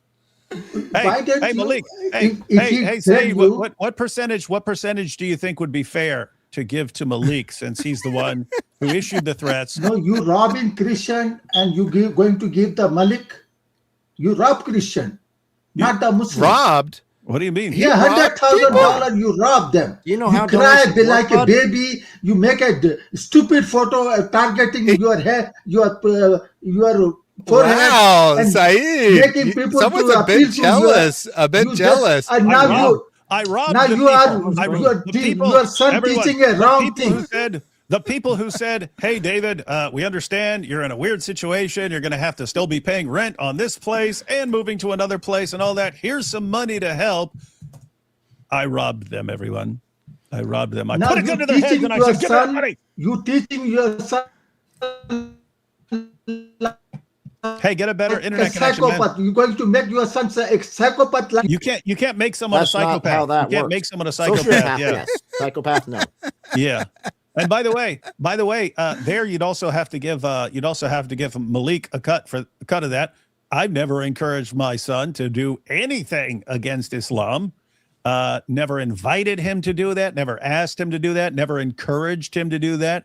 It was You're when going to follow Malik. your It was footstep. when Malik went after his mother. That's when he said, "Now I'm going after Islam." So you can thank Malik for that as well. You can say Malik is trying to turn my son into a psychopath, but fortunately, Malik Malik can't is turn a anyone into a psychopath psychopath. as you are. All of Saeed, you you don't know what the people are word a means. psychopath. Yeah, Saeed, no, he's not a Saeed, psychopath. you Our don't know guys what are the word means. psychopaths, and he's you not a Christian psychopath. He's a also narcissist. psychopaths. He's not a psychopath. He's a narcissist. No. Get it right. Don't be lumping Malik together with psychopaths and destroying the good reputation of psychopaths. You are registered psychopath, and you trying to train your son became like you. No. I've spent my entire Saeed. life. I've spent my entire life not making my son do anything against Islam. Your fellow devout Muslims are the ones who did that. Your son Saeed, to follow your psychopath. step. Good Saeed. job, and guys. And I have to say, you done screwed up now. You done messed up now because you can't tell yet that kid is freaking smart. And, Oh, yeah. and he's gonna learn all this stuff. Now he's gonna learn all this stuff, and he's guess what? A year or two from now, he's gonna be out debating you guys and crushing and humiliating you. David, I'm What's writing. I already wrote a book. Allah confirmed the Bible, the That's New good. Testament and the Old Testament. Is That's right good. You're now. honest. It's on Amazon. It's already. I'm now writing a book. Islam will take over the whole world, even including Europe, everything. Not because Islam is a true religion, because your society became a sick society and looking for a solution. That's why a Christian European converting to Islam, not because Islam is a true religion, why would but they anyone want look to a Islam? guidance Why would in their anyone life. look to Islam as a solution for anything when all Islam does is destroy places? I mean, think. All the Muslims who are moving to the West because Muslim countries suck so bad. And so it's like, why would we say, oh, the entire Muslim world wants to move to Western nations because in spite of all the problems we have here, they still view it as massively better than Muslim nations. You're saying we should go, oh, since Islam can't make a society where anyone wants to live, let's adopt Islam. You're saying that's what we're going to say? Because that'd be brilliant. Many American and European work in the Middle East for money, not because they like the Middle East. Muslim come to America and Europe because they want money to make a living. Okay, so they can make a better living here than they can in Muslim countries because Muslim countries apparently make American countries where work people in can't make a Middle good East. living. Okay, but I do agree with what he said when he said that people aren't coming to Islam because it's true. That's I true. agree that no one has Yeah. ever come to No Islam one, because yeah, it's true. because Because it's it's not true. Look. So I just do want to agree with you there. Yeah, I really appreciate I know that. you agree. Look. Christianity. I'm writing a book. Christianity and Islam spread in Arabia, and Christianity How many spread books are you in writing, man? Europe. Listen. Not because Christianity is a true religion, not because Islam is a true religion, because their society morally collapsed. Europe was before Christianity. Europe was collapsed, morally collapsed. Arabia also morally collapsed, sexually, every way collapsed. So they accepted Jesus' message to change their life. Arabian also convert to Islam because they wanted to change, not because Islam is a true religion. And now your society are collapsing. This is in my book, new book. European will convert to Islam to change their way of life, to make to You bring need the to peace check of out mind. my new book. It's called Saeed is writing too many books. That might be top seller. So- pretty soon. Yeah. So Saeed, we've chatted a number of times. Hey, Saeed, relax. Yeah, We've just chatted a number of times in the past. You're usually pretty reasonable, but today you're pretty mad. Are you just mad because get it's a little David's emotional, fundraiser? man. Getting a little No, emotional, you man. say you are justifying destroying the other people holy book. Oh, That's good. what You're makes me on topic angry. now. Great. So again, Said, I ask you, is would it be a sin, a monstrous sin, if someone destroyed someone else's holy icons? Yeah, I mean, Jesus will not do this kind of things. Whoa. Well, Muhammad would definitely be condemned under that because he destroyed 360 of them. No. Yes, he did. That was the belong to Muslim. That was a built for a monastic. No. That was built by pagans. It was a pagan holy site. Muhammad came in there, took their holy icons, hit them with a stick, and started saying, "Truth has come, and Islam has." He also stabbed them. Also just vanished. Okay. I'm In scrolling back Europe, to my video. in Europe, when Christianity spread, you destroy all the idol pagan worship places. We're not And talking. you build a temple. We have no problem with that. You're the We have one no saying problem with it's that. Wrong. You said it's wrong. You condemned it, and yet your prophet, when he conquered Mecca, he could have said, "Hey guys, we're taking over, so come grab your idols. We don't want to destroy them because we don't want to destroy people's icons because that would be wrong according to Saeed the Greedy."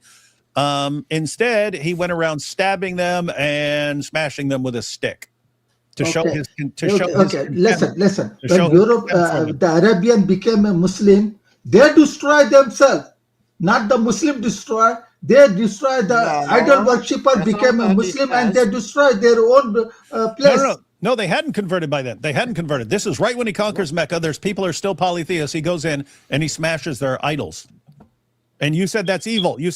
So Muhammad did a horrible, evil thing according to you. Shame on him. No, you cannot just justify. You should write your next Quran book. Why eating Muhammad Quran. is a What is that horrible, with evil the person who smashed eating people's Quran, man? idols. Are you mad? Are you Your next mad? book should be Eating why Muhammad Quran, was a heartless monster who went against Saeed's rule. man. You giving people wrong message. You destroying Christianity. You are not destroying David Islam. single-handedly destroyed Christianity. I'm All doing right. it. Yeah, Everyone, you interesting. heard it here. I'm destroying Christianity. Your behavior make Christian to leave Christianity and join Islam. You No. make him Can you Christian name and one? join, became a Muslim. Hey Thaddeus, who do you see? I mean, who do you see on our side who actually knows the situation and knows us, who's telling me to stop? No one that I'm aware of. People who don't know the situation, they just think, "Oh, I just wake up one day and go, I'm going to rip up the Quran and stuff like that." They're like, "Don't do that." The people who actually know the situation and who know us, everyone's like, "Oh yeah, the behavior of Malik and the Muslims who are doing this stuff is so atrocious. You have to take extreme steps to make them stop." So that's what's on our side. It's Muslims who are flipping out about all this stuff. So if you want to flip out, I suggest going to Malik and the other habitual line crossers and telling them. Exactly, may give you exactly. That's why you do this kind of stuff. But why would Muhammad? Muhammad wasn't in that situation. He had conquered Mecca. Nope. He had conquered Mecca. Right he here. won. There was no need to spike the ball. And he decides, he's going to spike the ball right in the end zone and smash all their idols. Really, really wild stuff. Fortunately, Saeed came along all these years later to say that Muhammad was a horrible, evil person, and he should have never done that. And shame on him for disrespecting their religion. And he stands condemned for all eternity by Saeed. Look, man, what you're doing is benefiting Islam. And why are you And complaining what about it? Why are you Muslims do complaining wrong- about it? It's Look, funny how there's Muslims who are saying that, David, you got to stop. You're only helping us. If I'm really helping you, would you guys be complaining about it? No. You know this is wrecking your religion. You know your biggest fear is Westerners realizing that they don't have to respect a religion that calls them the worst of creatures and orders you to violently subjugate us, right? They're still, we have a society where we tend to respect other people and their beliefs and so on, even if we disagree with them. And that's what has helped us a lot. But, people are realizing, wait a minute, if these guys are going to cross all these lines and go after people's wives and families and grooming gangs and violently subjugating stuff and calling us the worst of creatures, no, we're not going to respect this. That's what you're terrified, because your biggest weapon in the West, apart from ignorance, is that people are so concerned with being called Islamophobes or something like that, that they don't want to hurt your feelings. And you realize once you lose that advantage, when people say, you know what? No, these guys they got a book that is a manual for destroying our entire civilization and conquering the world. We don't have to respect that. That's your biggest fear. Because once you say, you know what? This is a screwed up, messed up book, and we can call a spade here. Islam is cooked. Look, it's very cooked. soon take over West. It's Whole falafel. West into It's Islam going to cooked. take over, not because Islam It's is cooked true. like kebabs. Okay, Islam's going to take over. What does that have anything to do with anything that we've discussed? Islam's not going to. You guys can't stop fighting for 5 seconds with each other. There's no way you're taking over anything. Now, could Western civilization collapse? Yeah. The way things are going, it's looking really bad. People becoming more and more divided. Yeah, you can get people fighting. Islam taking over? No. Islam's crumbling from within. So, I think we've reached the end of this one. Said you've already condemned Muhammad. You've made me defend Muhammad, which I don't want to do. I don't like doing it, but I've actually defended Muhammad against your accusations that he is evil and corrupt because he destroyed the idols of Shame on the you, sir. polytheists who were following it. Before you kick him, can I just say one thing to Saeed? So, according to you, Saeed, Jesus would never do such an evil thing, and Muhammad would. So you should follow Jesus and stop following Muhammad. Good point. Look, So it looks like Saeed has way more respect for Jesus than he does for Muhammad, because he's condemned, as Thaddeus just point, he's condemned Muhammad as a horrible, evil man, but he said Jesus would not condone that. So Jesus gets the thumbs up from Saeed, and Muhammad gets the big thumbs down. Congratulations, Saeed. You're an ex-Muslim now. How can I send you a book? If you give me your email. Oh yeah, if I give you my home address. Come on, why don't you ask Malik? He'll give it to you.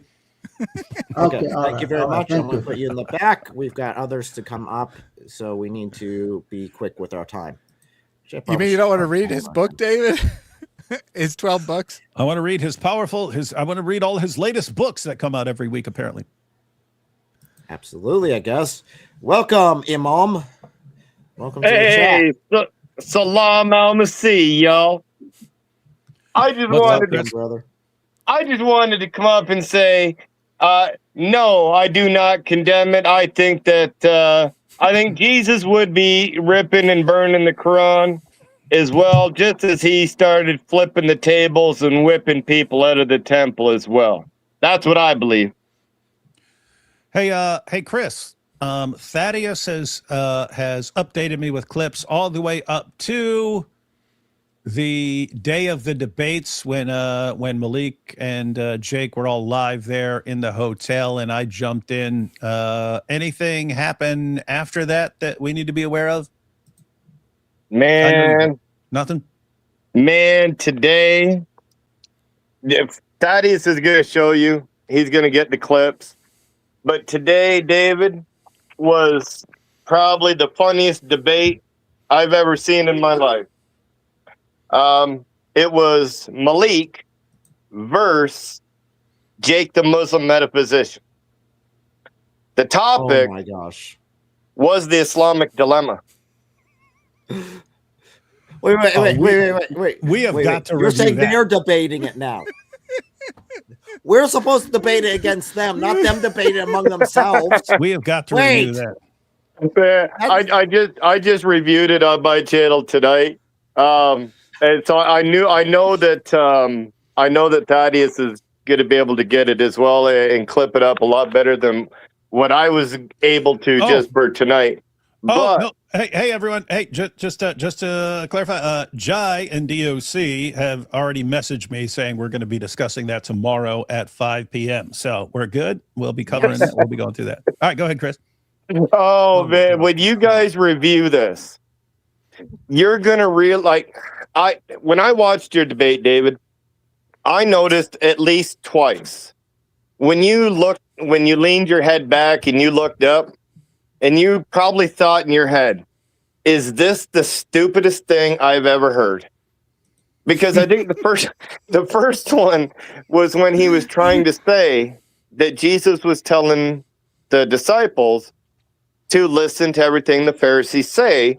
And you said, well, yeah, because the Pharisees sit on the seat of Moses.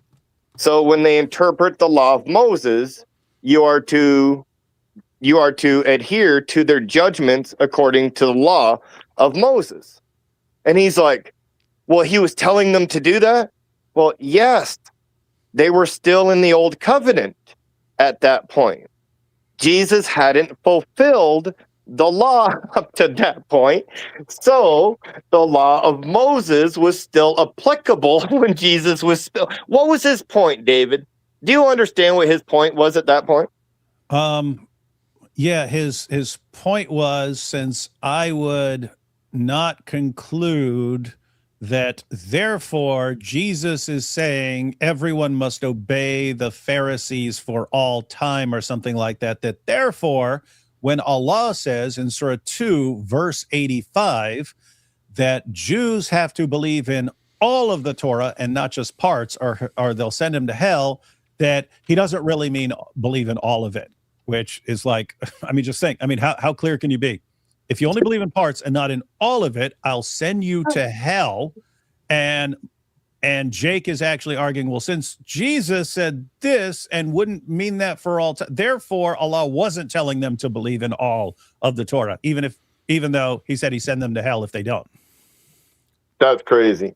That's crazy. Pretty airtight reasoning, if you ask me. And I just love your facial expressions during that part. I paid for it, so I watched the debate when it happened. The other part that I really couldn't understand, but I found out tonight during the debate why he did it. Do you know why he went to Surah 929 and he thought that was an I got you moment? I mean, as far as his argument, I interpreted his argument as, since I'm saying that according to the Quran, Jews are supposed to judge by the Torah and Christians are supposed to judge by the gospel and Muslims are supposed to judge by the Quran, that he's bringing up Surah 9, verse 29 to say, well, Christians and Jews were ordered to be subjugated and to pay the jizya, but the jizya is not part of Judaism and the jizya is not part of Christianity, and therefore this means that Islamic law is to be imposed on Jews and Christians, and therefore that the Torah and the gospel aren't the authority, even though the Quran says they are, and so the Quran is somehow the authority, even though the Quran that is the authority tells us to judge by the Torah and the gospel. Yeah, so when he says authority, what he thinks you're saying is that the Torah and the Injil, in all legal matters, are authoritative over the Quran and the Sunnah.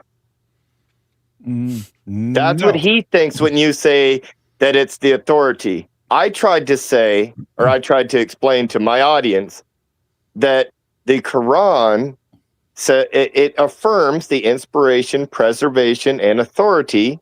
Inspiration meaning the theology within inside the teachings, preservation that it's not corrupted, and the authority meaning that the people that the book was given to, it is authoritative for them to judge by. That is correct? My position. Yeah, that's my position.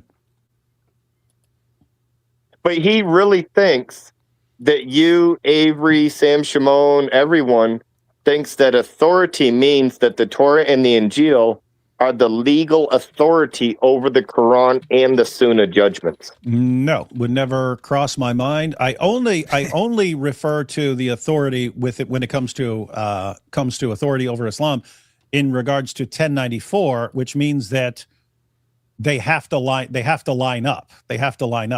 And that, so if Muhammad is told, hey, if you're doubting your revelations, go to the people of the book, that Allah is basically saying there, hey, if it doesn't line up, if the Quran doesn't line up, then guess what? What I've been saying is wrong and your revelations are not correct. So it's an authority in that sense, in that if the Quran does not line up with what Allah says his previous revelations were, then you'd say so much for the Quran. But as far as you're pointing out, legal rulings and what Muslims are supposed to follow, yet Muslims are supposed to follow what's in the Quran and the Hadith. Christians are supposed to follow what's in the gospel. Jews are supposed to follow what's in the Torah, according to Islam. And again, Allah even says that. We mentioned that in the debate, but it's exactly what Allah says in Surah 5, verse 48, where he says that he sent Muhammad with the Quran, confirming the previous scriptures, and as a guardian over the previous scriptures. How does he guard them? Well, he orders everyone to judge by the scriptures that were revealed to them, but he also says, and we gave different groups a different law so that they would remain separate groups, so that they could compete with each other in good works. So the Quran is aware that Jews have at least some different rules. They have their rules that they're all in common, but there are rules that are unique to Judaism. There are rules that are unique to Christianity. There are rules that are unique to Islam, and Allah says He wants it to be that way. And so, yeah, I don't understand where he's going with all this, but I don't think it's going to last. So that's one of the live streams that you and Jay and DOC will be doing that tomorrow at 5. But there will be Thaddeus again. We'll be able to gather together a few more clips. I believe that there was at least 4 days since your debate that he could use. Malik basically streamed all day on either his own channel or other people's channels on the debate day. He streamed like 8 hours the next day. Or I'm sorry, he took Sunday off, but then he streamed like 8 hours on Monday and like 8 hours on Tuesday. And most of it, from my understanding, is him attacking other Muslims. So there's definitely a lot of potential material. He took Sunday off. He took Sunday as a break day. He doesn't take Friday off? No, he definitely streamed Friday. Oh. Good observation. Good observation on that. Now, see, that's such a good observation that he took Sunday off, because in the debate that David's going to review tomorrow with Jai and DOC, Malik takes the Christian point of view in the debate against Jake, the Muslim metaphysician. That is a very interesting observation that he would take the Sunday off before he did that debate. Well, if he does a good job, in defending the Islamic dilemma, this would be the first time that we've ever seen that he would actually be right about something. And there was people in my chat tonight, and you're probably going to admit this tomorrow at least once. I had to admit it at least once. I said, as much as I don't like Malloy, as much as I dislike that man, he's right at this point. Like what he said right now, he was accurate to what he should have said if he was a Christian. But you'll see the debate. Like it's rather funny. But yes, he does attack some more Dawa guys. He adds Libiano in there a little bit again, the Orthodox Lips. He goes after the Orthodox Lips sidekick, his little Robin character there. Dean Responds. He really goes in. He goes in hardcore on Dean Responds. So, okay, real quick here, I do have a question for you. Actually, an apology. I understand that my song might get stuck in your head. And I do apologize for that in some ways. Also, if you were at the beginning of the live stream, you'd hear me point out that my kids are now singing it while they clean up their bedroom, which I thought was hilarious, but I had mixed feelings about. Yeah, to me, it's masterful. Like the editing skills, the song, everything together. Man, that's a perfect video and song. Much credit to you, and if it was only you or whoever helped you, that was amazing. Sal did the music and sent me. He has the original on his channel, and then I got it from there and did the rest to it. So he did the original music for it. Yeah, to me that's top notch editing right there. I don't know if you can get much better editing than what you did in that video. But other than that, I just wanted to come up and say that to you, David. I just wanted to ask those 2 questions about the debate with Jake, the Muslim metaphysician. And actually, just one other question, because Jake, the Muslim metaphysician, he started talking like he was pressing you and he was confronting you, like, or did you and him have like a nice, decent conversation? You mean after the debate? Yeah, like around the time you would have been on the phone. No, we were out there. We were out there having a. I mean, it was a couple of the other Muslims. There were a couple other Muslims there who were actually like super cool. Like we were having like philosophical discussions with them out there, and they were really cool, really nice guys and so on. But yeah, no, Jake and the speaking Muslim were there, and they were basically trying to a good part of the time were trying to convince me to stop ripping up the Quran and so on. So it's just amazing because you had so many Muslims like condemning them. How dare you sit down with this guy? And how dare you? And it's like, what are you talking about? Well, they're sitting down going, hey, what can we do here? What can we do here to make all this stop and so on? It's really weird that Muslims wouldn't want that to happen.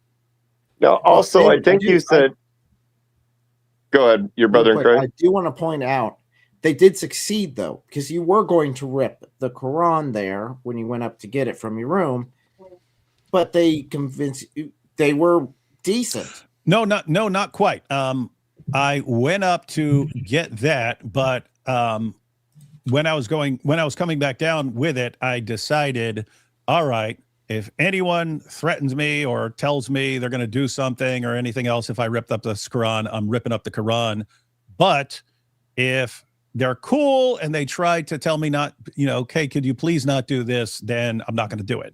Because I was getting along with several of the Muslims there.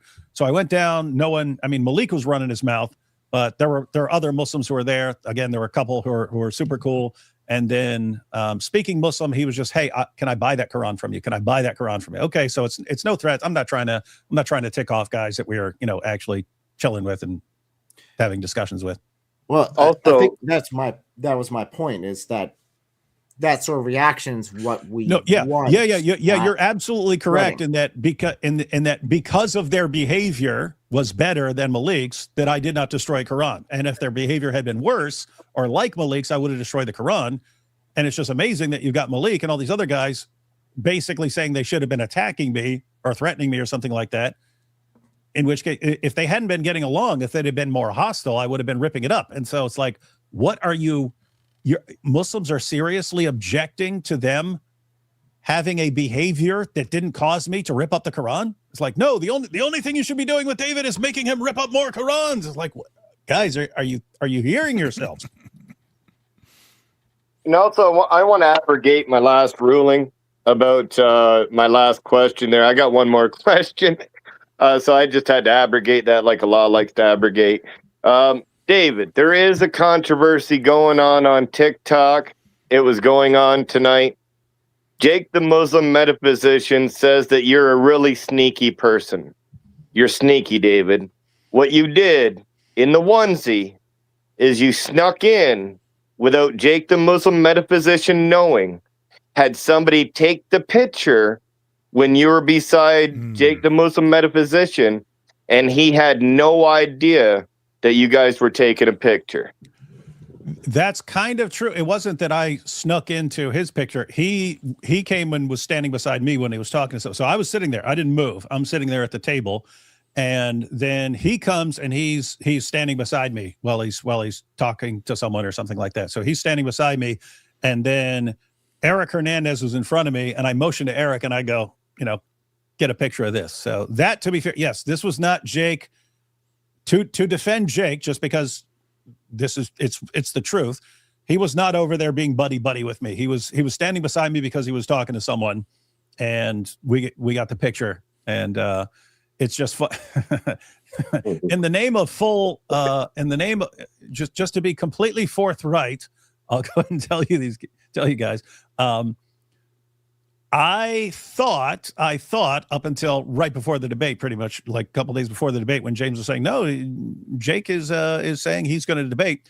I thought Jake was going to back out of the debate because he was sounding like he wasn't going to, and he was going to pull some stunt, or he was just going to back out, or he's going to pull some stunt, because he'd been saying, yeah, I'm going to show up with police and get him arrested and all this stuff. And I was thinking, there's no way you're getting me arrested. There's no, any police officer would laugh anything you've got out of the precinct and so on. But anyway, the fact that he was announcing that as his plan, I'm going to get you in trouble with the police. Instead of debating, I'm going to get you in trouble with the police. I actually, within about 10 seconds of that, thought, okay, well, I'll get you in trouble with Muslims. I'll make a I'll make you be my buddy after the debate, and that'll get you in trouble with Muslims. And wouldn't be my normal inclination, but if you're announcing that you're there to pull a stunt and get me in trouble, okay, that's a different story. And let's say he didn't get me in trouble, but now he's in a little bit of trouble for being my best friend in the whole universe. I think it was Hey, awesome. real quick, Chris. Did everyone notice that Elle turned on her camera real briefly, just flashed that she's wearing her Quran onesie? And then she turned it back off.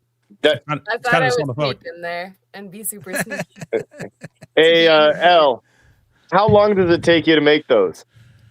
Entirely too long. So like as far as business hours, I don't remember. I calculated it up, but I spent, let's see, from like Wednesday night. So Wednesday night, Thursday, Friday, Saturday. Yeah, but you're Sunday, talking now. and You're Monday talking morning. about designing one. Chris Chris might be thinking like, how long does it take to actually make one? It's now No, easier I'm that talking the about design is doing. designing. So the design took parts of 6 days, but wait, hold on, no. So Wednesday, Thursday, Friday, Saturday, Sunday, Monday. So yeah, parts of 6 days, but I also didn't sleep some of those nights in order to work on it. So I did a minimum of like 14 to 16 plus hours a lot of those days. So I don't know. I did the math at one point, too many hours, but it was worth it. So not too many in that sense. It was super worth it. Now, Chris, are you actually asking like how difficult would it be to get one for someone? If someone wanted one, how difficult would it be to get one? Exactly. Not difficult. So Elle has already designed it. So now the same place that printed these up and shipped them can do it pretty easily. We're just waiting for Elle to give the go ahead and say, here's how you can order one. Yeah, I'm actually in this right now because I am filming the video announcing how to get your there we own. go. So when my camera is off, it's because I'm on other cameras working on that project. So that's taken me a little bit longer than expected as well, because that's how life seems to work around here. But yes, if you are interested in one, I can definitely give you that information in order to get one this week, Lord willing. I'm excited to do that. Yeah. So, and I've gotten dozens of requests on how do I get that? How do I get that? So Me too. There'll be a lot of happy people here very soon. Yeah, all sitting around in Quran onesies, Islamic Dilemma onesies. And they are like the most comfortable thing I have ever worn in my life as well, just to put that out there.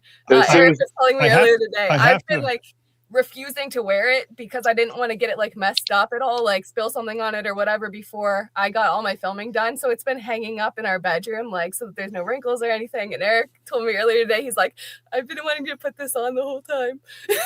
Yeah, I have to say, I agree. That is that is surprisingly comfortable because I don't wear like pajamas. I mean, I'll wear like sweatpants bottoms or something like that and a t-shirt if I'm just sitting around. But I would totally sit around in that, and I did so for hours in the hotel lobby, waiting for someone to come in and massacre me, as Malik promised. No one ever came, so I just chilled out there. But yes, very, very comfortable and stylish.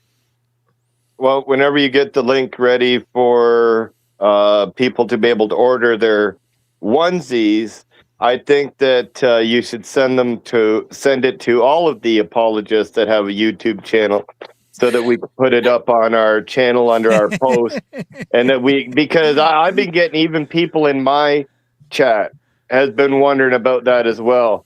So I think we should all add that link to our post chat just so that we can get the onesies on the roll. That sounds awesome. I'm down for that. Thank you. Hey, and I'm going to take off out of here. I don't want to take up too much time because I know you got more people down there. Salam al-Masih to you, Dizzle, Thaddeus, and you, brother in Christ, and Sister Elle. Love what you guys are doing. Thank you so much for standing up for the brothers and sisters in Christ where others may not. God bless and E-I-E-I-O. To God be the glory. God bless. So welcome. Well, I thank you very much for having me on. I appreciate it. I want to take a kind of a minority approach here to your main question. Is Well, it against the Bible? Real quick. Sorry. Just for the people that don't know who you are.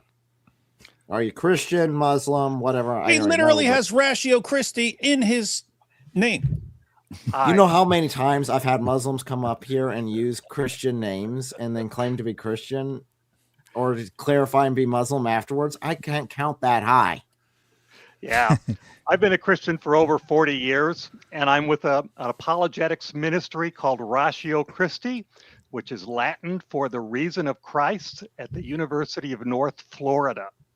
And so I came out of Mormonism, got saved my first year of college, and I've been a believer in Jesus ever since then.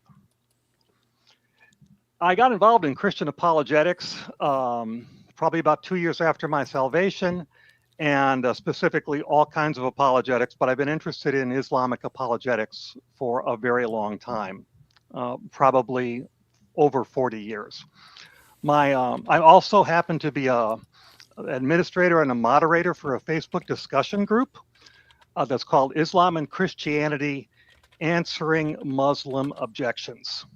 And so I'm quite familiar with Islamic apologetics, although I'm not as YouTube aware as you folks are.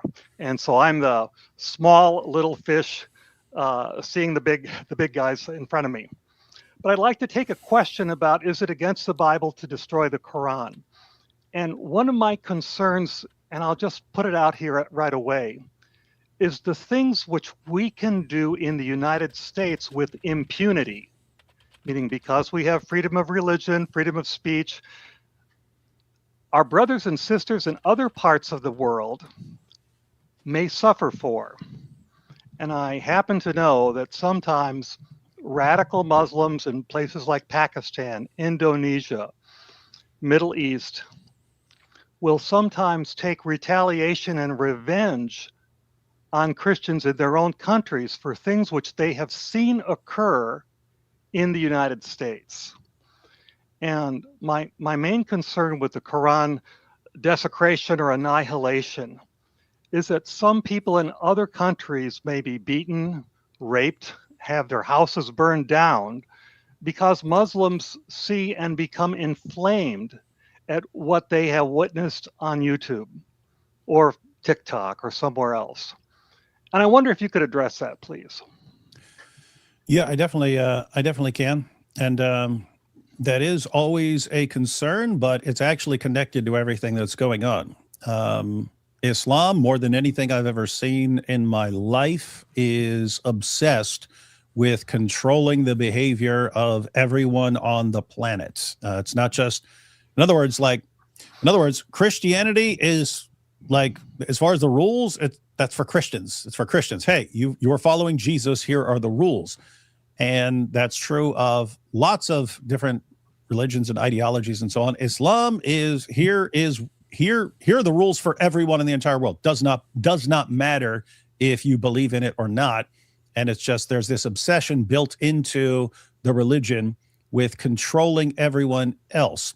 And they'll try basically everything. And I'm not talking about all Muslims here. I'm talking about there are Muslims who are who carry this out, and they're obsessed with finding ways to control people. So in Muslim countries, and we've said this in recent videos and so on, but in Muslim countries, they can impose things through laws and say, okay, you can't preach the gospel, or we'll lock you up, or beat you, or something like that. So they can actually have laws about that. And then even if there's not some law against that, they can just have mob rule. If you simply disrespect a Muslim or disagree with a Muslim or something like that, they can just lie and say, hey, this person desecrated a Quran, and then form a mob and kill you that way. In Western nations where they don't have the legal backing always, sometimes they do, with Islamophobia laws and so on popping up here and there. But it's the same idea that they have to control you. They just have to use different means. And so they'll use things like, oh, you're these guys are racist if they disagree with us, or if they criticize Islam or something like that. They'll use those kinds of things, but it's all the same it's all the same idea. It's how can we control these people? And you see it in various interactions. You can tell the Muslims who are actually looking for ways to control you. It's like, how certainly in Dearborn, Michigan would be a good example, right? Yeah. Yeah. We Matter of know. fact, no, that's a perfect example, right? So it's not, we can't just outright impose Sharia. So they will come up with other methods of going about that. Like when we got arrested years ago, it was that what they did, since they can't just say, hey, Christians aren't allowed to preach the gospel here or something like that. What they did was they made it a law that no one can hand out materials. No one can hand out materials during the festival, even on the public sidewalks and stuff like this. Like, what are you talking about? It's the United States of America. I can't hand someone a tract or a Bible or something like that. Where are you getting this from? Anyway, but to get around the law, to get around the Constitution, they said, hey, we're making it a rule that no one can hand things out during the festival. And it's just so we don't end up with things on the ground and stuff like that. They had to try and sell it. So they made it a rule. But then they only enforce it against Christians. In other words, you walk down the street, and we took videos to show this. People are handing things out left and right. Muslims are handing things out left and right. But if you're a Christian, you try to hand out a tract, then they'd snatch you up and take you to police. And so they did it this way.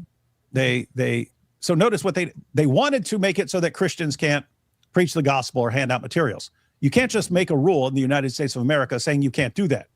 That would be against the Constitution. And so what they do is they come up, oh yeah, we're applying this to everyone. No one can hand things out. But then they only enforce it on Christians. So they work around it. And even if you were just preaching, you weren't trying to hand something out. If they saw you preaching the gospel to a Muslim, what they do is they would walk up to you and say, hey, I wanted to look something up. Do you have a Bible? I wanted to look something up real quick. And you're, oh, okay, here. And as soon as you go to hand them a Bible, boom, they click a picture and they take you to police. And so you're right. That's exactly what I'm talking about. They look for ways to impose Islamic law, even if they're not able to officially impose Islamic law. So we're aware of this, and we think, okay, what happens when people actually fall for this? What happens when people say, well, we don't want to be called Islamophobes, we don't want to be called racist and so on. So, we just have to not criticize what they're doing. And so, okay, then tens of thousands of young girls end up being raped and drugged and pimped and everything else because people gave them a way to control you. And so my view is you can't give them any way to control you. You have to stand your ground to the death, because if you ever let them know this is how you can control us, this is what we're going to back down from, a ton of people are instantly going to start doing that. Oh, So- well, David, I absolutely agree that we should be willing to sacrifice our lives. However, granted that, the question is, do we sacrifice someone else's life? Well, And that's where my concern is, because we have other people's lives, other Christians, other believers in other countries, which we can't protect. I'm from Florida. We have a stand your ground law and concealed carry laws, right? But we don't, what we allow for ourselves, we also have to be concerned about the repercussions of other Christians. And I'd like to move to another. No, hang on. Let me just address that real quick.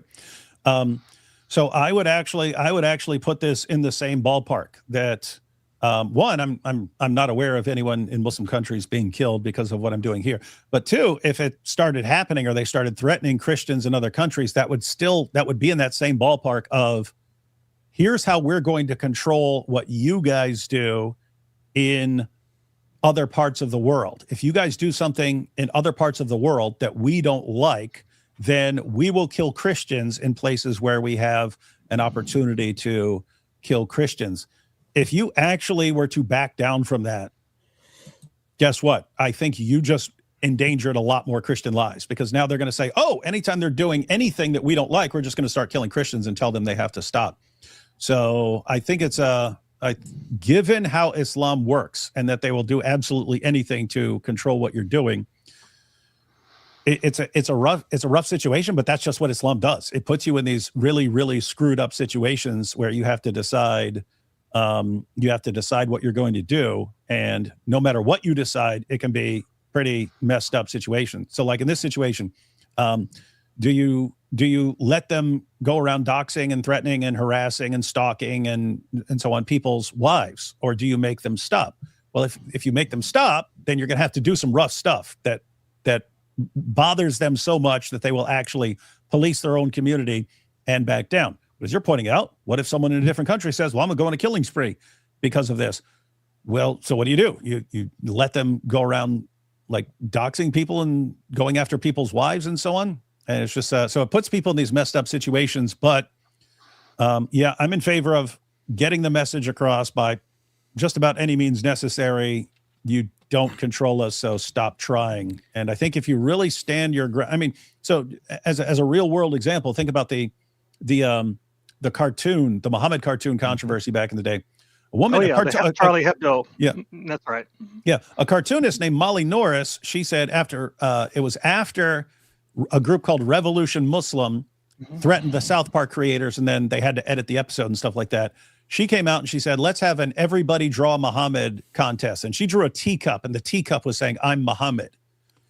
She had so many death threats that she backed down and she very quickly backed down and so on. As far as I know, she's still in hiding to this day because of that. What happened after that? What happened after that was people around the world posted tens of thousands of Muhammad cartoons. People around the world just started, whoa, we're not going with this. And so people went through with Everybody Draw Muhammad Day, and tens of thousands of people around the world posted Muhammad cartoons. How many people died as a result of that? The 15 of the Charlie Hebdo. No, you remember that? No, that's what I'm saying. Yeah. When it's someone specific, like Molly Norris or a particular company like Charlie Hebdo, then as long as there's a person or a small group that they can target, they will go after that. When tens of thousands of people do something, they suddenly realize, well, there's nothing we can do about this. We can't, there's no scenario we're going to be able to kill all of these people. And if we kill some of them, the other people, they've already made it clear that they're going to, what they're going to do. So nothing happens. In other words, once a ton of people start doing it, then they just kind of back down. They realize we can't stop this. So I'm in favor of, hey, you guys stop crossing serious lines, stop going after people's wives, stop going after people's families and this sort of thing. Stop any of that nonsense. You guys stop it. If you don't stop it, we're going to react. And so many of us will react that there's nothing you can do about it. And if you start killing people over it, we'll dial it up 1,000,000-fold until you realize it's not gonna get you what you want. Okay, I do see that, and I think what you're looking for is a mask. Just one last. I just wanted to clarify. But with that said, I understand your perspective and your concern. So yeah, now go ahead. Well, my other concern is also scriptural, and I'm going to bring up the example in the book of Acts, chapter 19, when the apostles who were witnessing said that they did not find us in the temple. We weren't, and I'm looking here, Acts 19, 36 and 37, when you have brought hither these men, they are not robbers of churches, and they're not blasphemers of their goddess. Now, of course, the goddess Artemis or Diana was a pagan goddess, but the Christians witnessing in the book of Acts did not deliberately act as provocateurs. When the apostle Paul was brought before Felix, and he was also later brought before King Agrippa, he could honestly and truthfully say they didn't find me arguing or debating with anyone else in the temple. When I got saved, one of the pivotal verses for my life was 2 Timothy 2:24, where it says, "The servant of the Lord must not strive or quarrel, but be gentle unto all men, apt to teach, patient, in meekness instructing those that oppose themselves." Most Christians think of 1 Peter 3:15, which says, "Sanctify Christ as Lord in your heart, and always be ready to give an answer to every man who asks you a reason for the hope that's in you, but do it with meekness and fear." And I think the apostolic example is along those lines. Real quick, Eric, quick. What is meekness? Meekness. Go ahead. I don't think we're saying we're trying to back away from confrontation, but provocativeness is different from courage. Yeah. No, that's not what meekness is. Meekness is someone who has the power, who can use it, and chooses when to use it. Someone who can control it. That's meekness. I think an example that was given to me is a bodybuilder who can lift a huge amount of weight holding a baby in their hand. Right. He could crush the baby easily, but he's choosing not to. That's meekness. Now, At the same time, if someone goes and tries to kill the baby that he's holding, he's going to stop it. I think that's That's justified. still meekness. That's right. Yes, that's still meekness because he is controlling himself one way or the other. It's just he's choosing when and what battles to control. In the same way, we're choosing when to use this and when not to use this. If you have a hostage situation, you don't set the precedence by giving into the hostage takers over and over and over again. All that teaches is, okay, you guys can just, if you don't like what we're doing, just go out and do this and we'll stop. No. Alternatively, human life is not as valuable as a book. So if they'll stop over a book, I mean, if they told me, hey, I guarantee I will not kill anyone and I will not dox anyone ever again if you shoot a Bible, I pull out my gun now and shoot it. We And know what no it is. hesitation. They have a superstitious reverence for their paper books, which Christians don't have. And Yes, Eric, they I really do play respect those- that point of view, and I respect the whole thing. And speaking of which, when I said meekness and fear, I did quote the King James translation. Other translations say, that we're supposed to Gentleness do it and with respect. gentleness and respect. Yeah. Kudos. And on that. Yeah, and by the way, Eric, so I agree with exactly what that verse is saying. Now, notice what that is saying. That is not saying, hey, if someone is doxing Christian women, respond with gentleness and respect. That's if someone asks you for a reason for the hope that you have. In other words, hey, why do you believe in this Christianity? Why do you believe in this gospel? Give them a rational defense and do it with gentleness and respect. I agree. But the idea that is to be the rule, do everything with gentleness and respect, no matter what situation you're in, that sort of blanket interpretation would condemn Jesus, because Jesus, I mean, look at how he dealt with the scribes and Pharisees. It was insults and mockery. And the brother who spoke just before us mentioned Jesus is turning over the tables in the temple, right? Yeah.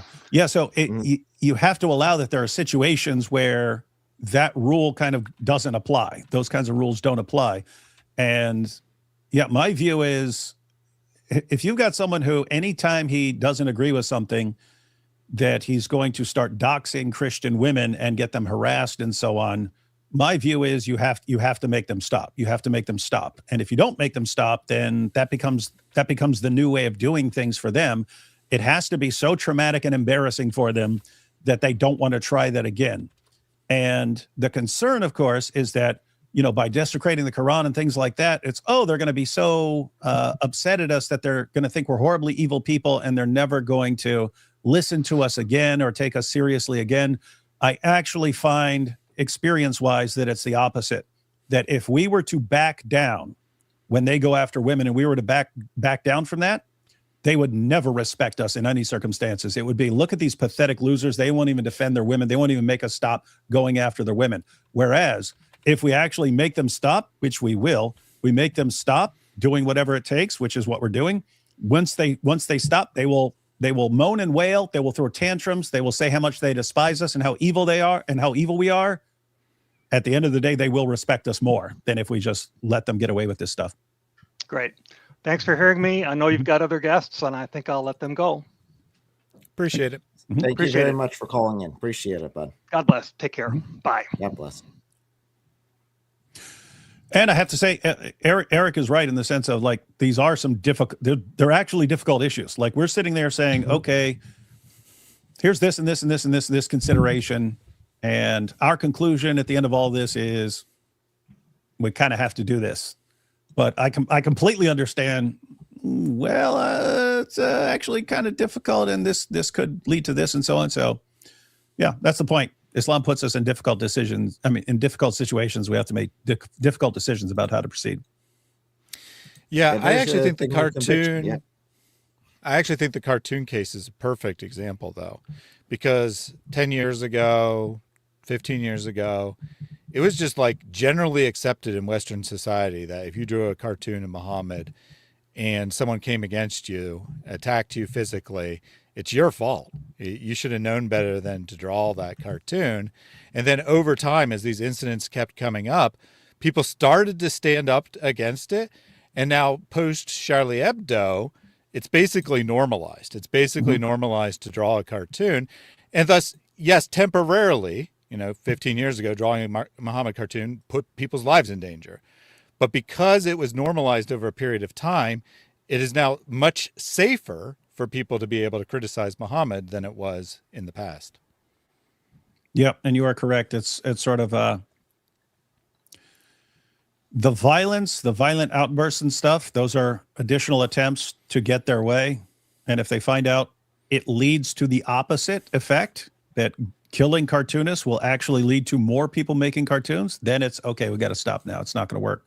In other words, they're doing things that they think will work. As soon as it really becomes clear to them that this is not under any circumstances going to work, then they try something else. And what you ultimately want is eventually they realize you don't get to control us, and that we're not giving you an inch of control over us. And then okay, then you live your religion. Stop trying to control the rest of us. Yep, and we'll let the next caller in. Welcome. Hey, what's up, guys? So, boys, welcome. How's it going? Good. Are you still saying you're Muslim, Christian? Where are you at? I guess you could say agnostic at this point. Agnostic, okay. Yeah, just trying to. Yeah, that's the best way to put it, because I don't want to put a label on anything. You know what I mean? Okay. Just trying to. So, Go ahead. What is your perspective on this topic? Well, to be honest with you, I think if somebody is, posting my address out there and targeting my wife, like, I'm just kind of processing that whole situation that David was going through, which is super shitty. Excuse my language. I mean, I think it's justified, man. I think it's justified. Yeah, that's kind of that'd basically be my view. It's like, okay, what is someone going to tell me I'm not allowed to do in order to protect women from people who are stalking, harassing, doxing, and threatening them? Like, what am I not allowed to do? And as soon as you say, well, you can't do this to defend women from all these guys who are stalking, harassing, threatening, doxing them, and so on. Like, okay, what am I not allowed to do? Oh, disrespect your religion, right? Okay, hey, I'm not buying it. Yeah, no, and the last caller that was in here, like, I was processing everything you were saying, David, like, in regards to just like the fundamentals. I think that's the right word of just kind of learning as I go along, just like how the Muslim religion is as a whole, especially like when it comes to the Sharia, which Eric and I had briefly talked about last time. It seems like the doctrine as a whole is more of like a conquering type of aspect. Like, it's not just within the religion itself, it's to conquer anybody who's not part of Islam. It don't matter if you're Christian, Jewish, atheist, just existing as a whole. It kind of seems like I said, the more I'm kind of slowly learning on that aspect, the main theme of it is just conquer. Like, you either submit to it or you don't. That is correct. And Jews and Christians, because we have revelation from Allah, we're basically given a third option. So other groups, if you're an atheist or a polytheist or anything else, you're given, if Islam actually has the power, then your options are convert or die. But Jews and Christians, because we're the people of the book, we have the third option of we can become second-class citizens, we can become dhimmis, and we can pay tribute money to acknowledge our inferiority to Islam, but we would be allowed to survive and continue as Jews and Christians and so on. But yeah, the Quran says this has to continue until religion is all for Allah. And Muhammad said in the Hadith, he said, I've been commanded to fight people until they say there's no God but Allah and Muhammad is his messenger. So notice, it's not fight people who are attacking you, it's fight people. I've been commanded to fight people until they say there's no God but Allah and Muhammad is his messenger. And Muhammad was apparently given a vision. He said he has been shown the east of the east and the west of the west, and he saw that Islam will control the entire world. And so You've got That Muslims. was on his night journey, right? Was that vision during his night journey? I can't think. I just know the hadith where he says, "I've been shown the east of the east and the west of the west, and I've shown that Islam ruled over all that I saw." So I don't know exactly when he received that. I'm actually curious, since we're talking about that hadith, just hadith in general. I don't know if you're able to pull it up, but I was kind of taking some notes earlier. Is it true that in Sahih Muslim 3004 that apparently Muhammad said, "Don't write anything from me except the Quran, and whoever writes anything else, let him erase it"? When I had randomly came across that, like, correct me if I'm wrong, but I feel like that's kind of contradictory if that's an authentic hadith. Yeah, you did have that. So for a while, they wanted the reasoning was that they didn't want people to confuse the hadith with the Quran. I'd have to see that particular hadith. Is this it? Yep.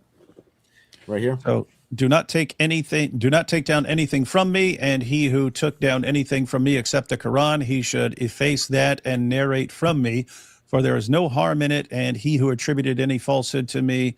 And Hammam said, I think he also said deliberately he should in fact find his abode in the hellfire.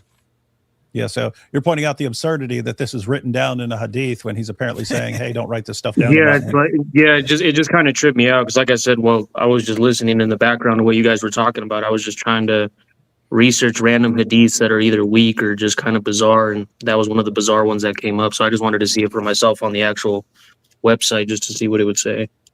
Yeah, this is something. I mean, no, I've seen this. I've seen these kinds of things for years with the distinction between the Quran and the Hadith and so on. But you might want to bring this up with Muslims and see how they respond to it. Yeah, because that's the first time I ever came across that one as of tonight. I'm just like that kind of caught me off guard. But so I looked at another translation real quick, and I guess it is here, but it's not very apparent. It reads really weird because there's kind of like this aside about another narrator adding the word deliberately. So if you take that out, it says, he who attributed any falsehood to me, he should be, in fact, find his abode in the hellfire. So the idea is that if you accidentally or purposely, whatever, say something false about Muhammad, there's a very severe consequence. So then the advice is you're better off just not writing down anything than potentially writing down something false. I think that's the purpose of the hadith and why it's in the collection. That doesn't entirely resolve a contradiction, but I think that's probably why it's there.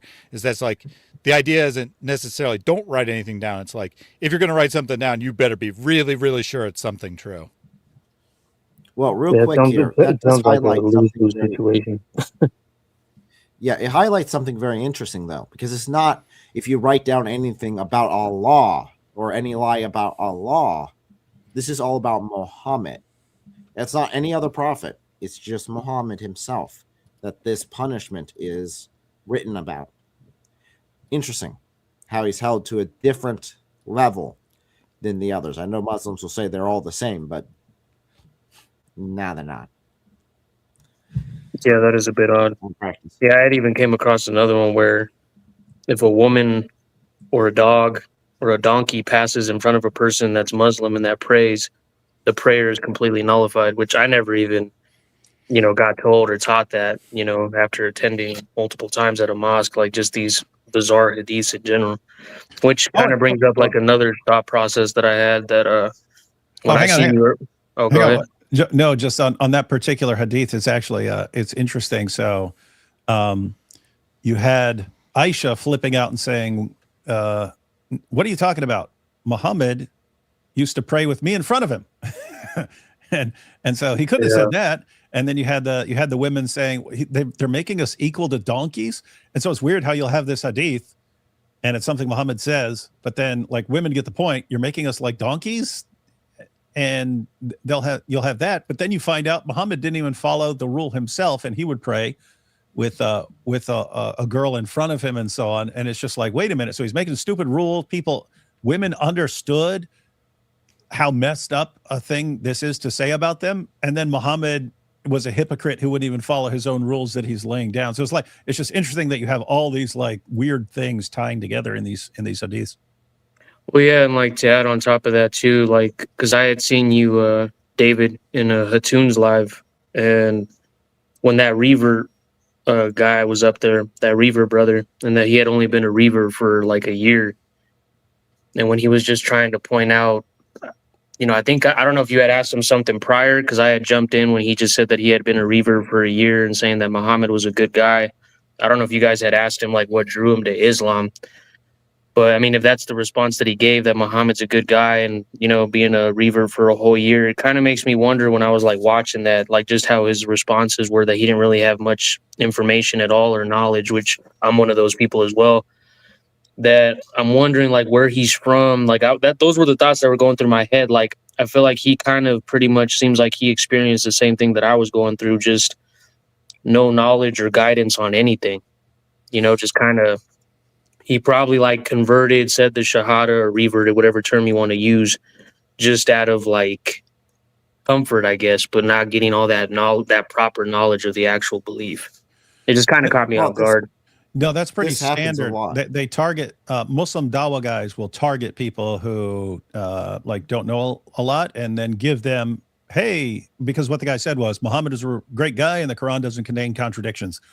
And so it was clear that people would say, hey, did you know Muhammad's like the greatest man who ever lived, and he was so amazing in all these ways? And the guy believed him instead of actually investigating. And also, hey, I mean, how amazing is it that the Quran says all this stuff and it's completely free of contradictions? And you got people, and they won't actually investigate that. They'll just go, oh, really? Wow, that is amazing that he said all this stuff and it's right on the money. And they'll convert based on that.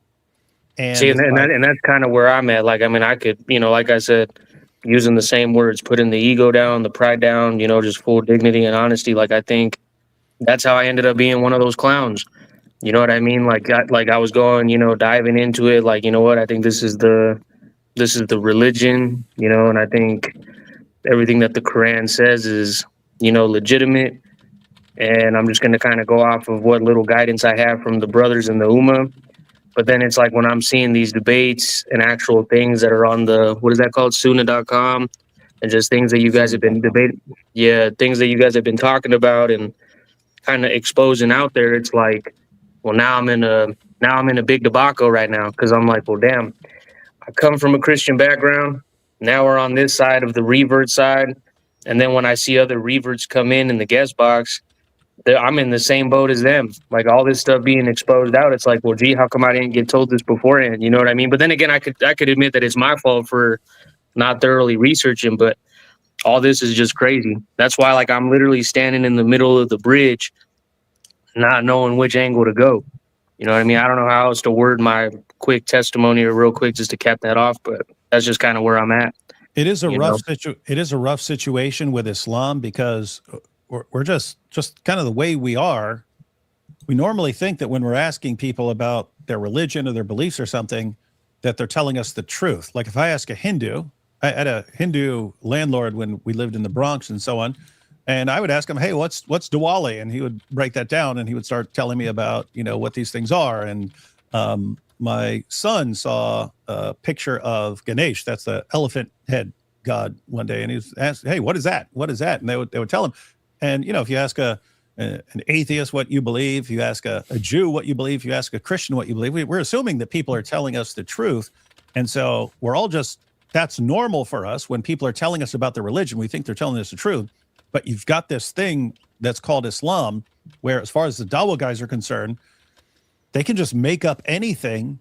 And if they make up a bunch of stuff and tell you a bunch of complete nonsense, but it converts you to Islam, they think it's okay because, well, how have we harmed you? Now you're going to spend eternity. Now you're going to spend eternity as a Muslim in paradise. So if by lying to you, we convinced you to go to spend eternity in paradise, have we wronged you in any way? No, it's fine. And the result is that they just spout complete nonsense, and they look for people who kind of don't know any better. And when it doesn't work is when they run into people who will actually start asking questions, start looking things up. Yeah, start looking up and looking things up. And then they'll just tell you you're stubborn and hard-hearted and not want to talk to you anymore. But yeah, so I mean, every person that I knew within the community that kind of just played the role of keeping in touch and, just wanting to check in and see how my knowledge gaining is going and things of that nature. But whenever I would reciprocate and add in questions that I guess they didn't like, I mean, they disappeared. You know what I mean? So I don't know. I guess being stubborn in a sense, like it's like I had told Eric when I first met him, and he had another guy that was on the live. I think his name was David Suarez. And I just kind of gave like my whole testimony and everything. And I'm 29 years old now. And it's like when I first came across Islam and, just had like an intrigueness to it. I mean, I was 17. And it's like there was a guy that I knew that was supposedly part of like the whole Dawah department, whatever you want to call it, specifically for trying to get people to revert. I mean, like when I had encountered with that guy, I was young and dumb. I was 17. And when I took my Shahada then, just out of pressure and just kind of in the moment like an idiot, I remember like within that same week, I had told Eric about it and David Suarez. The guy had texted me when I was at my house with my parents. And he's like, hey, man, like I got to talk to you about something. And I was like, yeah, what's going on? Blah, blah, blah. And he's like, can I borrow $10,000 from you? And I'm thinking in my head, like, is this the same guy that literally just like was telling me about Islam, blah, blah, blah, Shahada, blah, blah, the goodness of Islam. And this man's asking me for $10,000. And I showed my parents, and they were like, well, you better call that guy and see what's up with this. Like if this is some sort of spam or something. So when I called him about it, I mean, it was legitimately him. And I was like, hey man, like, why are you asking me for this money that I don't have?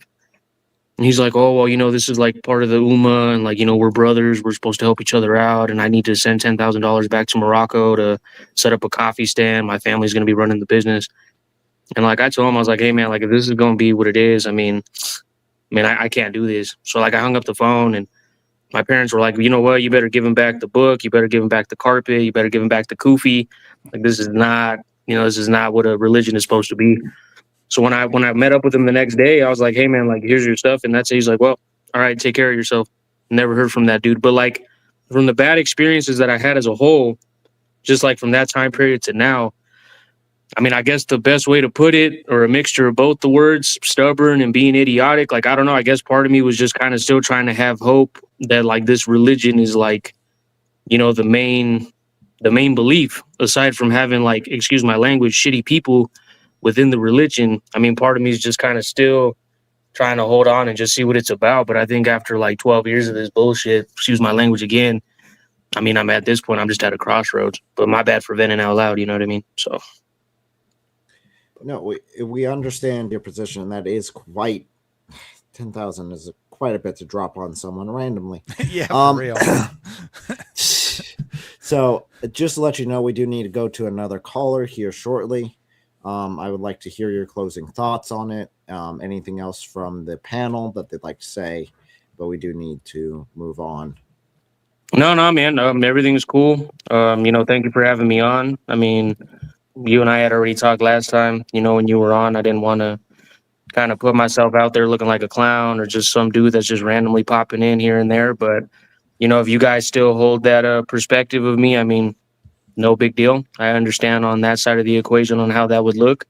But I appreciate you guys for having me on. And David, it was cool to actually have a conversation with you. And yeah, that's all I got pretty much. No, cool stuff. Good hearing from you. Yeah, real All right, take care. I can't speak for like everyone, but I certainly never have seen you as a clown.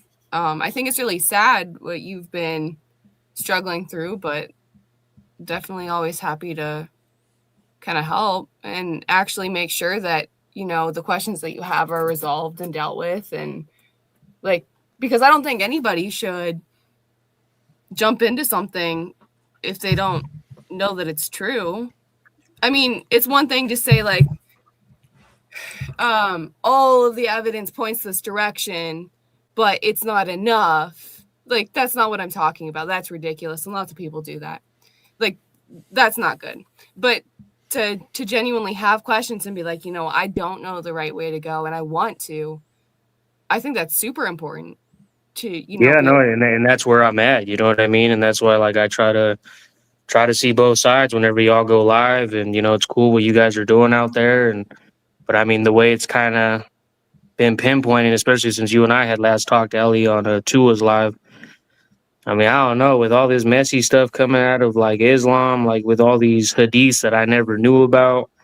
And just, you know, I feel sorry for David that, you know, you even had to go through that, brother, where they're exposing your address and doing all kinds of shady, threatening type of sketchy shit, you know, excuse my language. I mean, I'd be pissed, man. You know what I mean? Especially like, I don't know. If I was in your shoes, I have no idea what I would do. But I mean, I definitely would have to be like on a plotting mode or something, you know, because I mean, I was in the military, man. So I mean, if somebody's going to be threatening family and bloodline, I mean, that's crazy work. And I don't care if it's somebody religious or not. No, what really set things off here was going after what really started was they went after GodLogic's wife. And I was just like, okay, I would kind of understand it if it was me. Like, I know these guys really don't like me, and that you know, I do all sorts of things that tick them off. And so it's one thing if they're going after me and even my family, but like to go after, like, what does GodLogic do? GodLogic just has debates with Muslims all the time. And he's smiling and he's happy. And like, you're not even going to go after him. You're just going to instantly go after his wife. And no, you're not just going to take just completely nice YouTubers who want to have open, honest debates about Christianity and Islam and then start going after their wives. You gotta shut this stuff down real quick. Like, and then in response, that's when he goes after like my wife and doxes us and stuff like. So he was just kind of pouring more gas on the fire at that point. I mean, I just hope you guys stay safe out there. You know what I'm saying? Like, I really think at the end of the day, we're just like in a spiritual warfare, and it's getting pretty scary out there in all aspects. Whether you're a streamer or just somebody on the street, like there's something going on out there, and it's getting pretty creepy, to be honest with you. Yep, you're correct. Sounds good. Boris, if you want to, you have my number. Yeah, I still have it, bro. I still have it. Yep. If you want to text me sometime, we can either do a video chat, just you and me, and just talk any topic you want, or we can do a live stream and just talk whatever topic, whatever, man. Just let me know and we can hit that. Nah, for sure, man. For sure. Hey, David, do you got like an email or anything like that? Respectfully asking, please don't, get in your head and thinking that I'm just doing this for clout. I mean, I don't know if there's a way, you know what I'm saying? Because I know you're a top dog in this YouTube stuff, and just having just a genuine question to ask you that. There's if you go to my YouTube homepage, you can click on my email address there. All right, cool. And, all right, well, and I do get lots of emails, so tons of them get buried really quickly. So put like, hey, this is Boris who talked to you in the live stream or something like that. And right on. Yep. I will definitely have that on standby on save. And all right, Eric, we'll talk soon, bro. But I'm gonna get going. I appreciate you guys. Take it easy. God bless.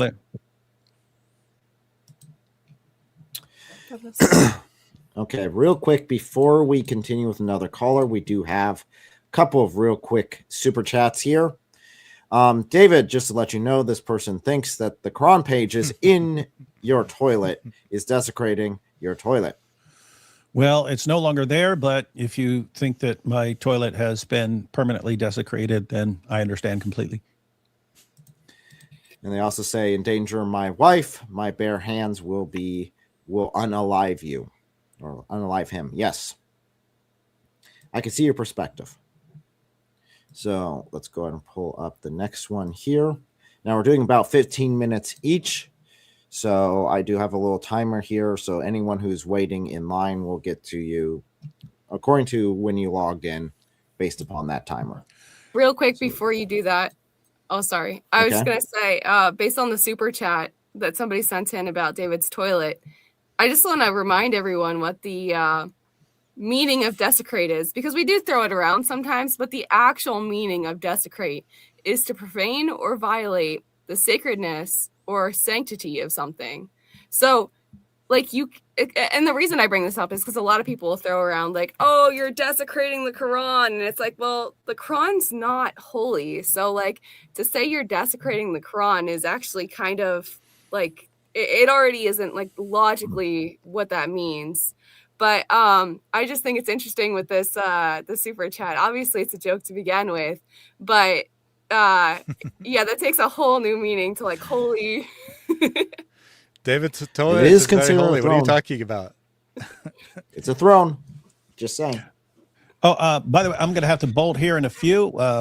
I'm traveling Friday mornings, and I have 2 live streams tomorrow, and I wanted to try and get a video out before all of that, so I would have to have everything ready tonight. But yeah, go ahead and take the next call, and then I'll probably have to cut out after that. Sounds good. Welcome. Hello? He's muted. You are muted. Please unmute yourself and join the Hello, can you hear conversation. me? Kind of. You're very echoey. I'm using a headphone. I don't know if that works. Does it work now? So. Can you hear me now? Or I can actually disconnect the headphone though. Give that a shot. Okay, 1 second. You might need to select the mic. Sometimes it just goes to your computer or something like that, and not to the actual microphone. You can select a microphone.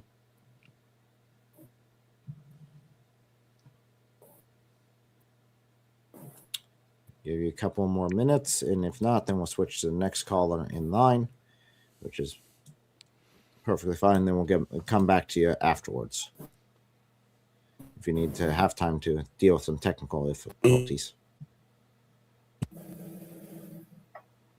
Heard you for a second, but it sounded like it cut out. I can. Oh, struggling to hear you. Better. Much better. So are you a Muslim, Christian, Hindu, fill in the blank? I'm a Christian. I just want to quickly thank David for all he's been doing. And thank you guys for all you've been doing. And I also want to make say something about the other caller, not this one, the previous one who was talking about fears of having Christians, being on the receiving end when it comes to the things David is doing. I just want to say this as a Nigerian Christian. David has actually emboldened us. It's given us the springs in our steps. Now we do things that we wouldn't have thought of doing 5, 10, 15 years ago, right? So, and again, Muslims don't need an excuse to go out and kill people. They don't need an excuse. They just killed 170 people in Nigeria yesterday. They don't need an excuse. They have it already in the Quran and the Hadiths, right? They kill people. Muslims kill Christians literally every week in Nigeria. So whatever David is doing in the US, he actually pays 0 consequences because they're going to come out and kill Christians anyway. They've been killing Christians since before David started or became an apologist or started doing his ministry. They've been killing Christians in Nigeria at an alarming rate. Last week, they killed 170 people in a church. Yesterday, they killed 170 people just because they refused Sharia. They went to a market square, told them, you guys need to accept Sharia law. The market square said no. They killed all of them. This had nothing to do with David. They didn't watch David online. They didn't see any Quran desecration online. They just went out and killed people anyway. So what David is doing and what you guys are doing, you guys are arming us. You're giving us so much information with God Logic as well. Giving us so much information as to what to know, how to counter these people, the information is to refute them, to report them, to show them how terrible their prophet is. And whether we like it or not, a lot of Christians are actually latching onto this information. We're now using it on the ground. So when we hear them make claims that are lies, we know we're now informed. We have been armed with so much information to understanding that they are lying, and now we refute what they say. So, in as much as a lot of Christians will die anyway, even without David doing what David does, David doing what he does shows that we're no longer afraid. We're no longer going to sit down and cower and be wimps and cowards and do nothing. We'll slowly start standing our ground, and we'll speak up when we need to speak up because you guys don't even need permission. You don't need anything to trigger you guys before you go ahead and kill us. You've been killing us since, and our numbers are blowing up. So we're going to keep expanding. But now our expansion is going to be because we are now knowledgeable about what your book says, which is going to be devastating for you guys. So, David, thank you so much. IP is not here. L, Eric, all of you, thank you guys so much. There's so much information you guys are spreading out. And keep doing what you're doing. David, if they come after you, destroy a full Quran library, destroy it, burn it down. If you can burn down the masjid, they don't do that. But if a masjid can enter in the fire and the flames, please do it. Don't actually cower. Don't show any sign of weakness. We're not going to accept it, right? Because David is garnering respect right now. They don't play with David no more. They know. In fact, they don't know how to stop him from doing this, and they know he's going to do it at an alarming rate. So, yeah, thank you so much. Keep doing it, David. And I don't know. One question I want to ask is why I've asked you this thing before, David, and I'm asking you again. Why do you guys take it easy on these people when you debate them? If you make snide comments and remarks at me when we're debating, I'm going to go after you, your prophets, and your God. Because Jake was saying a whole lot of nonsense about you. And he was a nice guy in the debate, actually the much nicer guy in most of all the da'is you debated. But he was still dropping up some snide remarks and comments. So you guys are much better humans than me. You, God, Logic, and Co. You know, I think we should now start giving them a dose of their own medicine. Debate them the way they debate and let them see how ridiculous it is. I don't know. Maybe this is just my own idea. Thank you. Thanks, brother. Thank you. Really appreciate hearing your perspective and hearing what's happening. We don't know. We have no clue what's going on as far as what you guys have to deal with and what's helping you guys. So that's really good to hear. Pretty rough stuff out there going on. All right, guys. So his question to you, David, was why are you not meaner to Muslims in debates? Basically, why do you? It depends on the situation. If someone's just being someone's just being an evil scumbag and stuff, I had no problem dialing it up. But if we're having a debate and I'm trying to just get my arguments across, then yeah, I have no desire to start insulting or anything else. All right. Yep. So in other words, all depends on the situation. Like the whole topic we're talking about right now. Mm-hmm. Everything depends on the situation as far as how you'd respond. Yep. All right, guys. I'm go ahead and cut out. Alrighty. See if I can Thank get you this for joining. God bless. See if I can get this video ready. All right. Catch y'all later.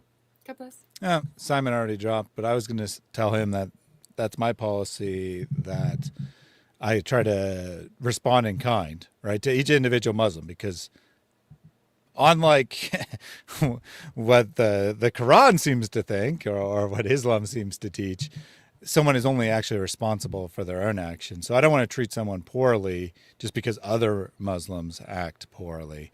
And likewise, I don't want to, treat someone kindly just because other people act kindly, but they're come up here and they're a complete jerk. I mean, that's my policy, is I return whatever they give. Fantastic. I agree. And you can see that in our public discussions, how I've handled them in the past. And according to the chat, I give way too much leniency. Because they'll tell me to boot someone long before I do it. A lot of people, I get it, right? People want spicy debates for entertainment purposes, but ultimately we care more about reaching the person who's calling than entertaining the audience. And I'm sure that David would agree, right? He's not going to a debate because he wants to maximize views on the debate. He's going to the debate because he wants to reach people who are interested in the argument. If someone's not interested, it doesn't matter if you're rude to them or you're very nice or somewhere in between or whatever, they're not going to be interested. But if someone is interested and you go and you put a good face forward and you demonstrate the love of Christianity, they might not be as entertained, but they might be a lot more receptive to your argument. Yeah. So real quick here, pointing out, letting us all know that, yes, all we know is that if we do nothing, and that's the key, because in order for evil to thrive, all it needs is good men to do nothing. That's it.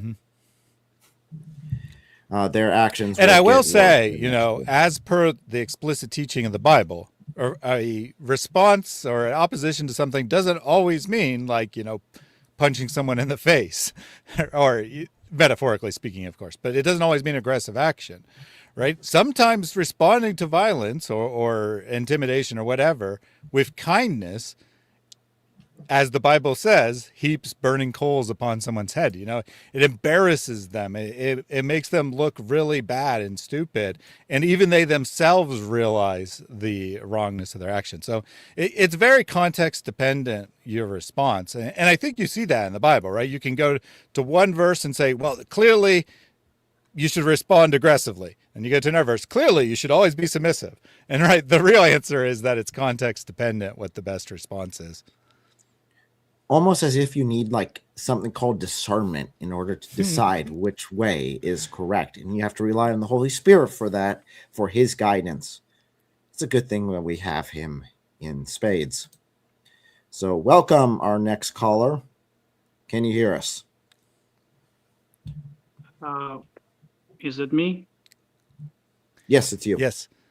Good seeing you. Oh, thank you. I'm just pause for 1 second. Good seeing you. I'll be right back, but my wife needs assistance, so I'm not leaving because of you or anything. But I'm sure you'll have a good chat Don't with leave Eric. me. Mr. Thaddeus, don't leave me. I missed you. I missed you too. It's been a little while since we got to chat, but don't worry, I'll be back in like 5 minutes, so it's all good. Well, so welcome. Let's go ahead and start off with an just honor. a quick question. Are you Muslim, Christian? What are you? Christian. It's an honor Fantastic. And for me to be among you guys. I've been looking for you guys for quite a few months. I couldn't find you, but here you go. Here we are, back again. My deepest sympathy and respect, my peace and my love to every one of you. And I'm sorry if I cannot call everyone by the name. But I've been enjoying Mr. Thaddeus months ago, and I don't know what happened. I lost track. I couldn't find him anymore. I want to appreciate every single one of you for the wonderful work that you guys are doing for the humanity. Have you called in before? Huh? Have you called in to this channel before? It was quite a few months ago. Okay. I remember you. That's why I was wanting to make sure. Yeah, you're the same guy. Okay. Gotcha. Yes, after Cool. Mr. Thaddeus shows, and then you took over and you held some, and then for some reason I lost you guys on internet. I couldn't find you guys anymore. I don't know why. But glory to God, here you guys are back. First of all, let me appreciate you guys, and I thank you guys from the bottom of my heart for your knowledge and courage, for your bravery, for your love for humanity. But although because you guys are the nightmare of Islam, that does not mean that you guys are the enemy of Muslims. You guys are the best friends of Muslims that they can never find. I understand that you guys have been under threats, multiple threats, and this not going to be the last time. This is what they have in their doctrine. God forgive them. It have worked for many centuries. Death threats. It have worked for many centuries, but time has expired. Islam has been expanded, is founded and expanded by the point of sword, and is going to die by the internet.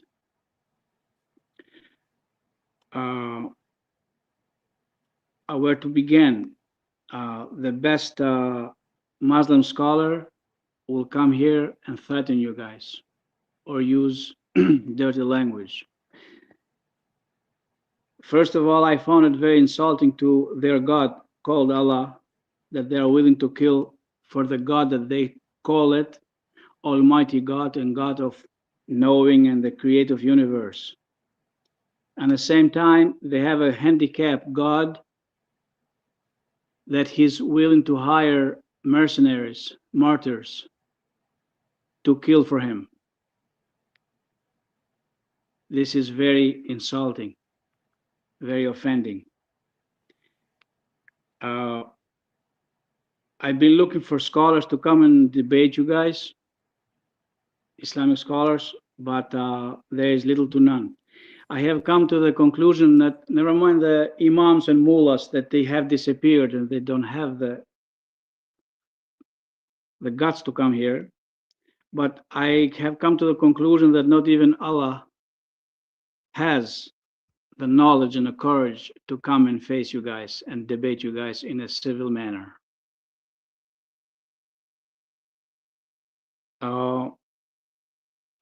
Where do I begin? I wanted to, I miss Mr. David Wood, although he's a busy man and had a long time here, but I hope if he doesn't hear, it doesn't matter, as long as the people of the world will hear that Mr. David Wood, Christian Prince, Sam Shamoun, and many others that I'm not going to call everyone by the name, has been shaking the mountains, has been shaking the Islam to the core. I'm an Albanian American. I come from a country, small country in Balkan Peninsula in Europe, in a harsh environment. I was born and grew up in a very deep communist, Stalinist communist country, and since 1967 became the first atheist country on top of that. And I thought that I was dreaming that will any people of my nation, my birthplace, because my nation is America here now as well, a country that I'm willing to die for it. God bless America. And I was thinking that will that ever happen, that will be people like you guys preaching for the light of Jesus Christ and exposing the darkness of Islam. And as I was listening to Mr. Thaddeus, while I was working, to Mr. CP, Sam Shamoun, David Wood nonstop, I was like heartbroken that probably Albania will never learn. But I was wrong. I want to give you guys a message that God Almighty did have a plan that I did not know. Recently, I am totally shocked and happy that how many Albanians has got up, has risen, just as brave as you guys here. That I even call those guys when I engage with them in a conversation in Europe, I label them with a high grade. I label somebody, you are the second David Wood. Somebody else, I label them, you are a second Christian Prince. I give them the highest grades of honor.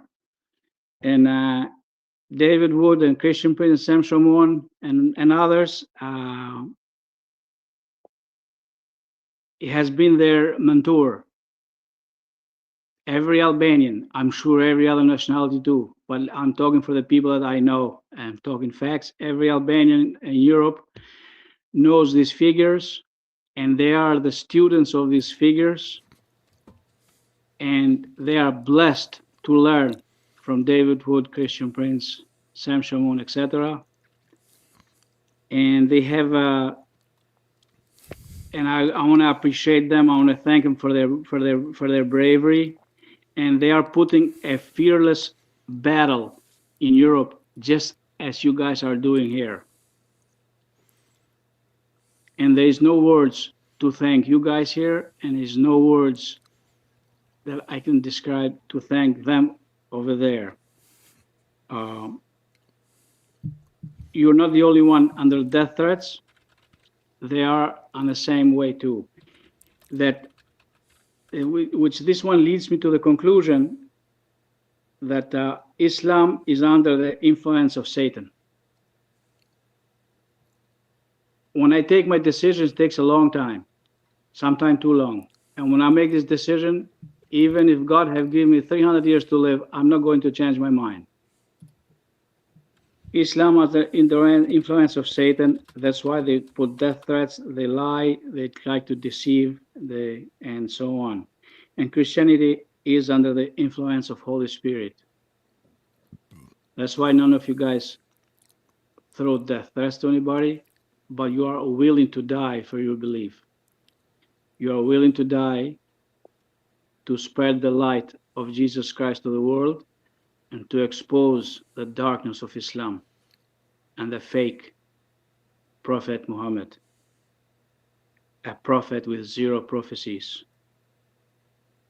Speaking of Prophet Muhammad, that they teach that the best man of all times came, a person that every Muslim has to abide and to talk and walk and act like him. It is very shocking that a man like Prophet Muhammad, the best man of all times, walked in the earth according to Islam doctrine. This man teaches their followers that their first cousin is halal, which means permitted. How sick. How sick. I'm shaking. I'm having goosebumps. And I'm getting very emotional as I'm repeating this sickness. It does not take a college degree. Every Muslim who reads Quran will no longer be a Muslim. Over 95% of Muslims today, even today that every Muslim reads and writes, never mind 100 years ago where they didn't read and write, 95% of them, they have the book. It's like a miracle thing. They just keep it there on a shelf. They don't know what's inside. Very friendly, I urge every Muslim believer to read the Quran inside out and find out the horror that the doctrine of Islam teaches. A doctrine that teaches to hate every non-Muslim. A doctrine that teaches to marry your first cousin. A doctrine that teaches that you have no nationality, to deny your nationality, because in Islam there is no nationality. A role model for Islam who jumped on his first cousin from the father's side. And even worse, who happened to be his daughter-in-law. A role model for humanity. A person who had so much love and caring for people all day long, just taking care of people's problems. A person who had sex with 8 wives in one day with one shower. Never mind the hygiene is between them and him and their wives. But a person who have sexual activity with 8 women and 8 hours sleep, the day has only 24 hours, that they do not have 72 hours. Can somebody do the math for me? That after having sexual intercourse with 8 wives in a day, how much time this man had to take care of people's problems? And I can go on, but well, to answer time that must be question, limited. it counts how long he actually performs for. Because if it's like a 2 second We here, 2 are all second there, 2 humans, second there, and- he's got a lot of time. And on top of that, I do not understand that the creator of universe, their Allah, was so much involved with the Prophet of Islam, of his sexual activity, by giving power for 30 men. Did the magazine, the Poor magazine, came from Islam or Islam came from porn. This is a modern pornography of 6th century. And I would think I will leave it just at this now. Yes, I would like to say that Salman Rushdie sacrificed his life. Charlie Abdul gave his life. You guys are all Charlie Abduls. You guys are all Salman Rushdies here. You guys are brave of the braver. You guys are willing to lose your life for what you guys believe. You guys are willing to lose your life under the darkness of Satanist Islam just to shed light over us, the people. God bless you guys. You guys, usually the people that die become heroes who fight. For me, you guys are living heroes in planet Earth. And I pray to God tonight before I go to bed that may God Almighty will give you the knowledge and more courage, and keep fighting and fighting with a pen and spread the light and expose the darkness of Islam. Because Islam, brothers and sisters, I declare it openly, Islam is the cancer of humanity. Islam is a sickness, is a disease. Islam should be banned by law. Thank you, and God bless. Thank you for the opportunity. Thank you for your kind words. I you. heard everything you said, whether I was on screen or not. I have wireless headphones. I heard everything you said, and I appreciate you coming in and telling us the good news about Albania and everything else. Oh, that's exciting. Absolutely. And thank you very much for your prayers. I for one, desperately need them. So thank you very much for them. I appreciate it. Thank you. In Europe, it's becoming an avalanche. You guys are their mentors, and they are kicking ass in Europe. I'm telling you. Thank you, guys. Thank you. Okay, we'll go. The modern on prophet, to the next there, one. Bilal Phillips, true prophet of Islam. It's going to become an avalanche. And indeed it has. Indeed it has. Amen. And God bless you. Thank you very much.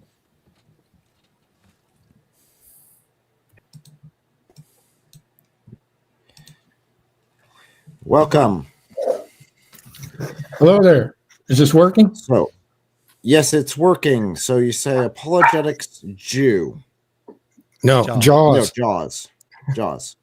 Sorry, the text was smaller on the other side of the screen. Okay. So I'm assuming Christian then?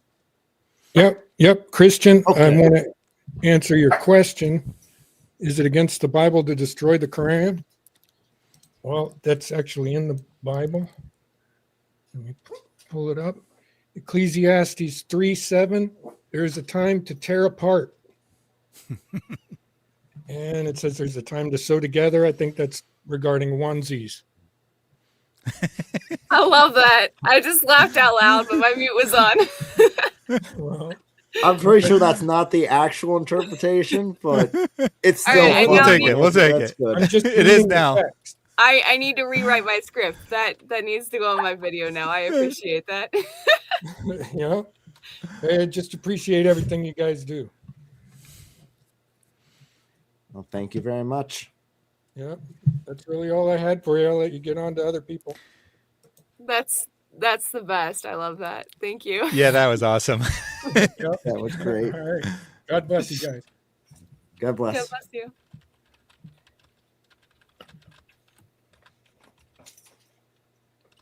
So I do not think we have any other callers in the back at this point. So we'll give you guys a couple more minutes. If no one else joins, then we'll go ahead and wrap it up for tonight. But as we're waiting, Thaddeus and L, what is coming up on your channels? What's happening? Well, you can't say both of us. You got to pick one to go first. Okay. Thaddeus, because L's probably typing a new script now based upon our last caller, because it was some pretty good stuff. So tomorrow myself, but also you guys will be discussing with David. Probably, we haven't 100% put it in writing, but we're probably going to be discussing some arguments that have been made against us. A particular Christian, but also advanced by other people, saying that what we did is unbiblical. Obviously, this stream is a response to that as well. But we'll probably directly address some arguments that weren't raised today. So that'll be tomorrow on Apologetics Roadshow. If everything goes as planned. On Friday, I'll have Mary on my show. She'll be talking about Muhammad's mother. According to that caller earlier, if you say something that's true, it's not an insult. But just know that you'll probably be insulted when I describe this show, if you're a Muslim, because she'll be talking about how Muhammad's mother was a prostitute or a whore, if you prefer that language, that there is a reason, shockingly enough, that Muhammad's father died 4 years before he was born, and it's not that he was in the womb for 4 years, i.e. that wasn't his father, but also lots of other evidence. So many Christians are familiar with that, but she has a bunch of other evidence suggesting that Muhammad's mother was engaged in the world's oldest profession, as the saying goes. Oh boy. Elle, would you like to plug or say coming up? Well, I've now only rearranged my studio about 10 times since we've been on this stream, trying to figure out what angle to film at. But once that's all situated, and some other things that are in the works for this upcoming video, I very much look forward to releasing the breakdown of this onesie, adding in obviously the Bible verse that I think is the perfect theme for it, now that our caller has brought that to our attention.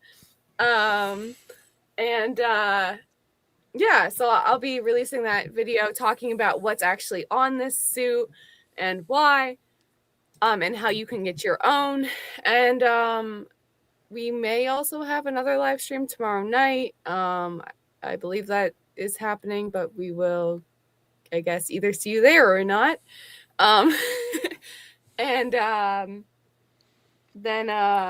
Yeah, I'll see you guys again, Lord willing, Friday, Saturday, Sunday for various streams.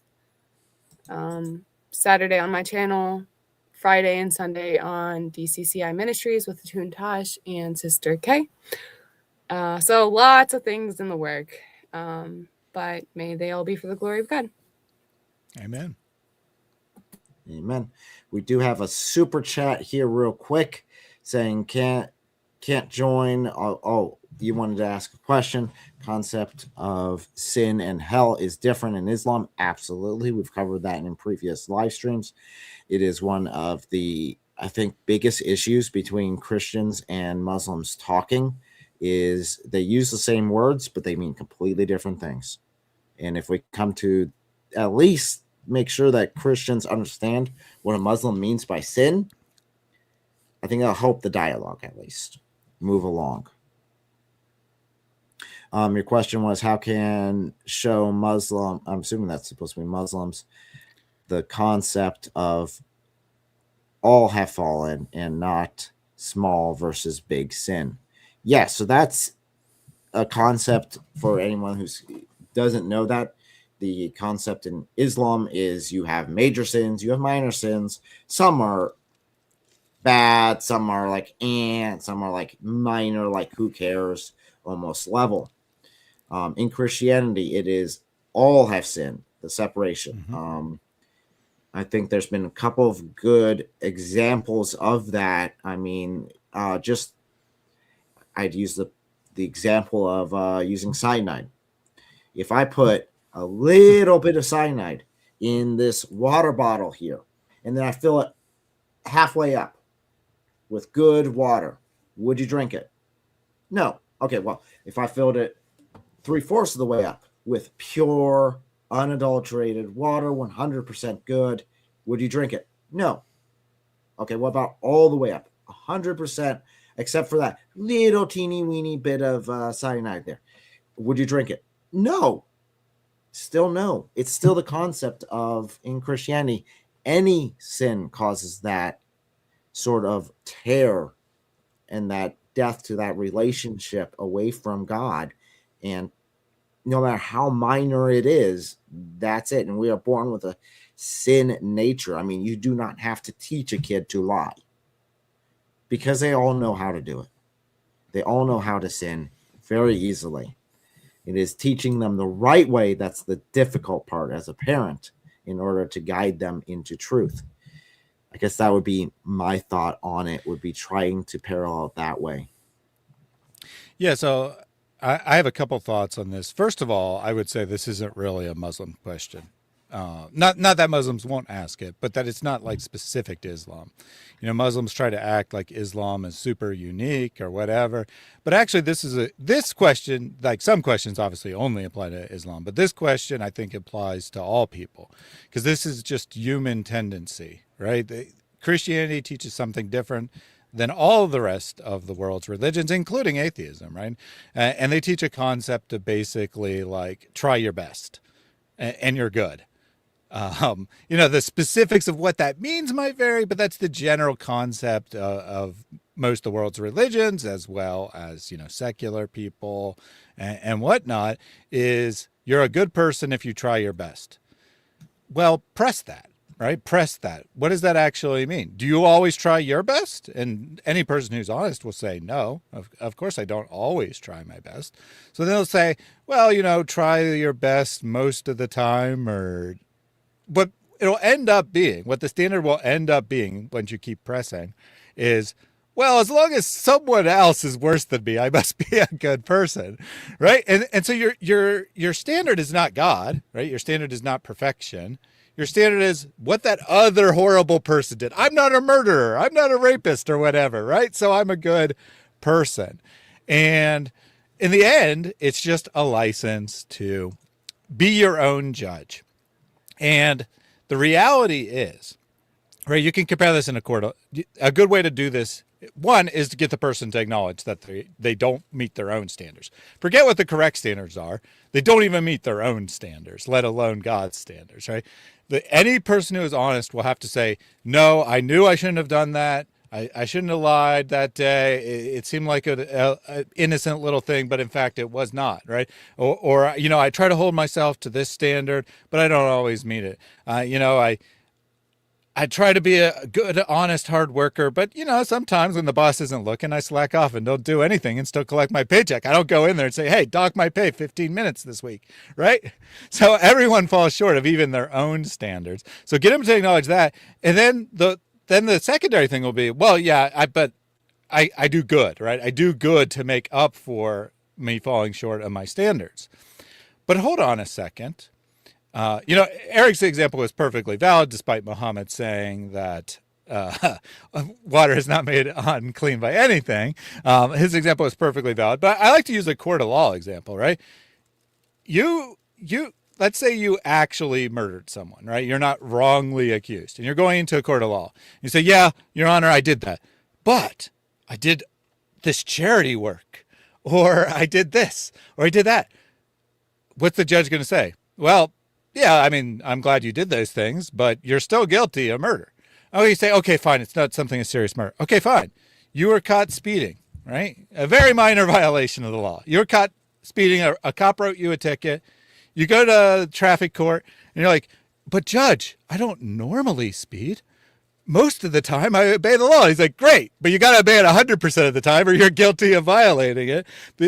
Following what you're supposed to do 99% of the time doesn't change the 1% of the time you violated the law.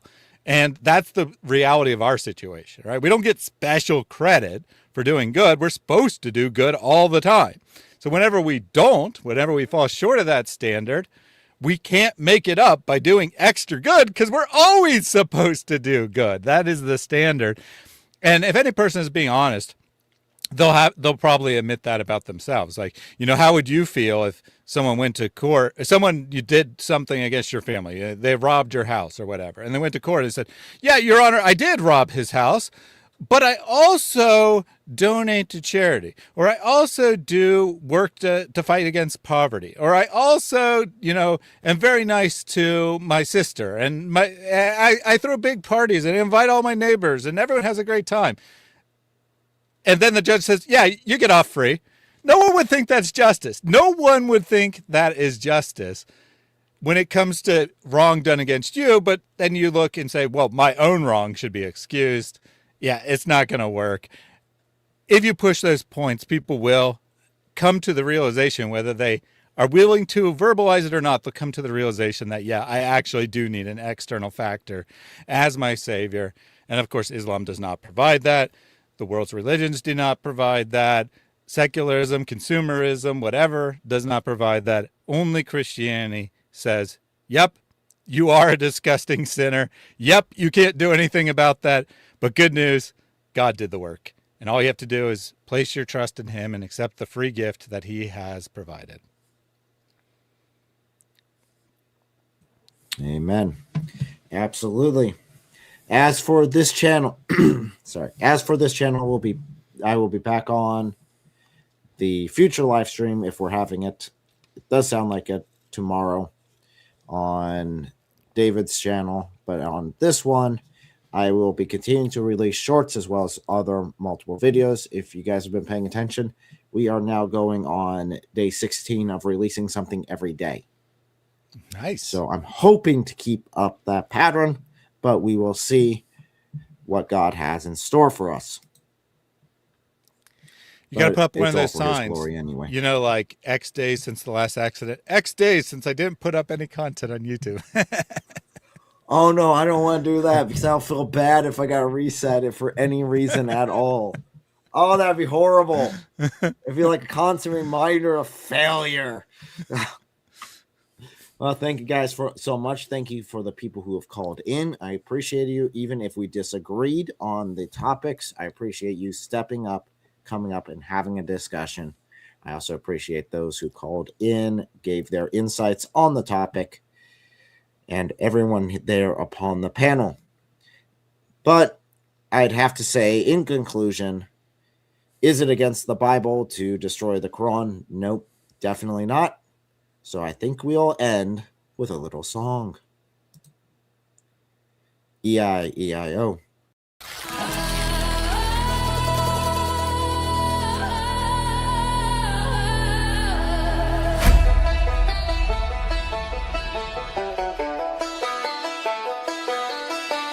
Eric from Ohio had a farm.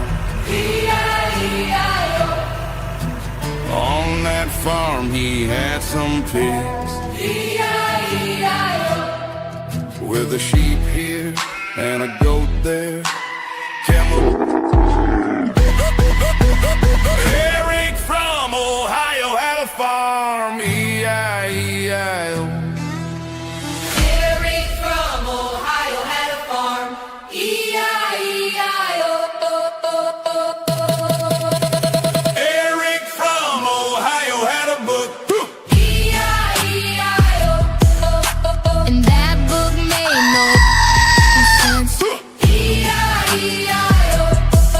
So we fed it here, fed it there, pages flying everywhere.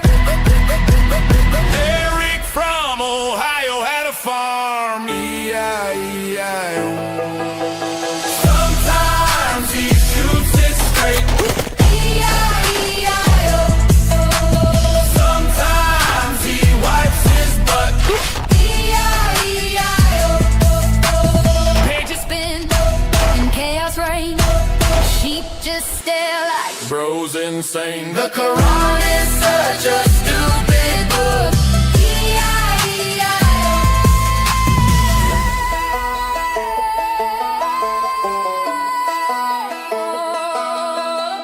Every day the book gets zooted. Zoot, zoot, zoot, zoot, zoot, zoot. Same book gets eaten. Zoot, zoot, zoot, zoot, zoot. It gets zooted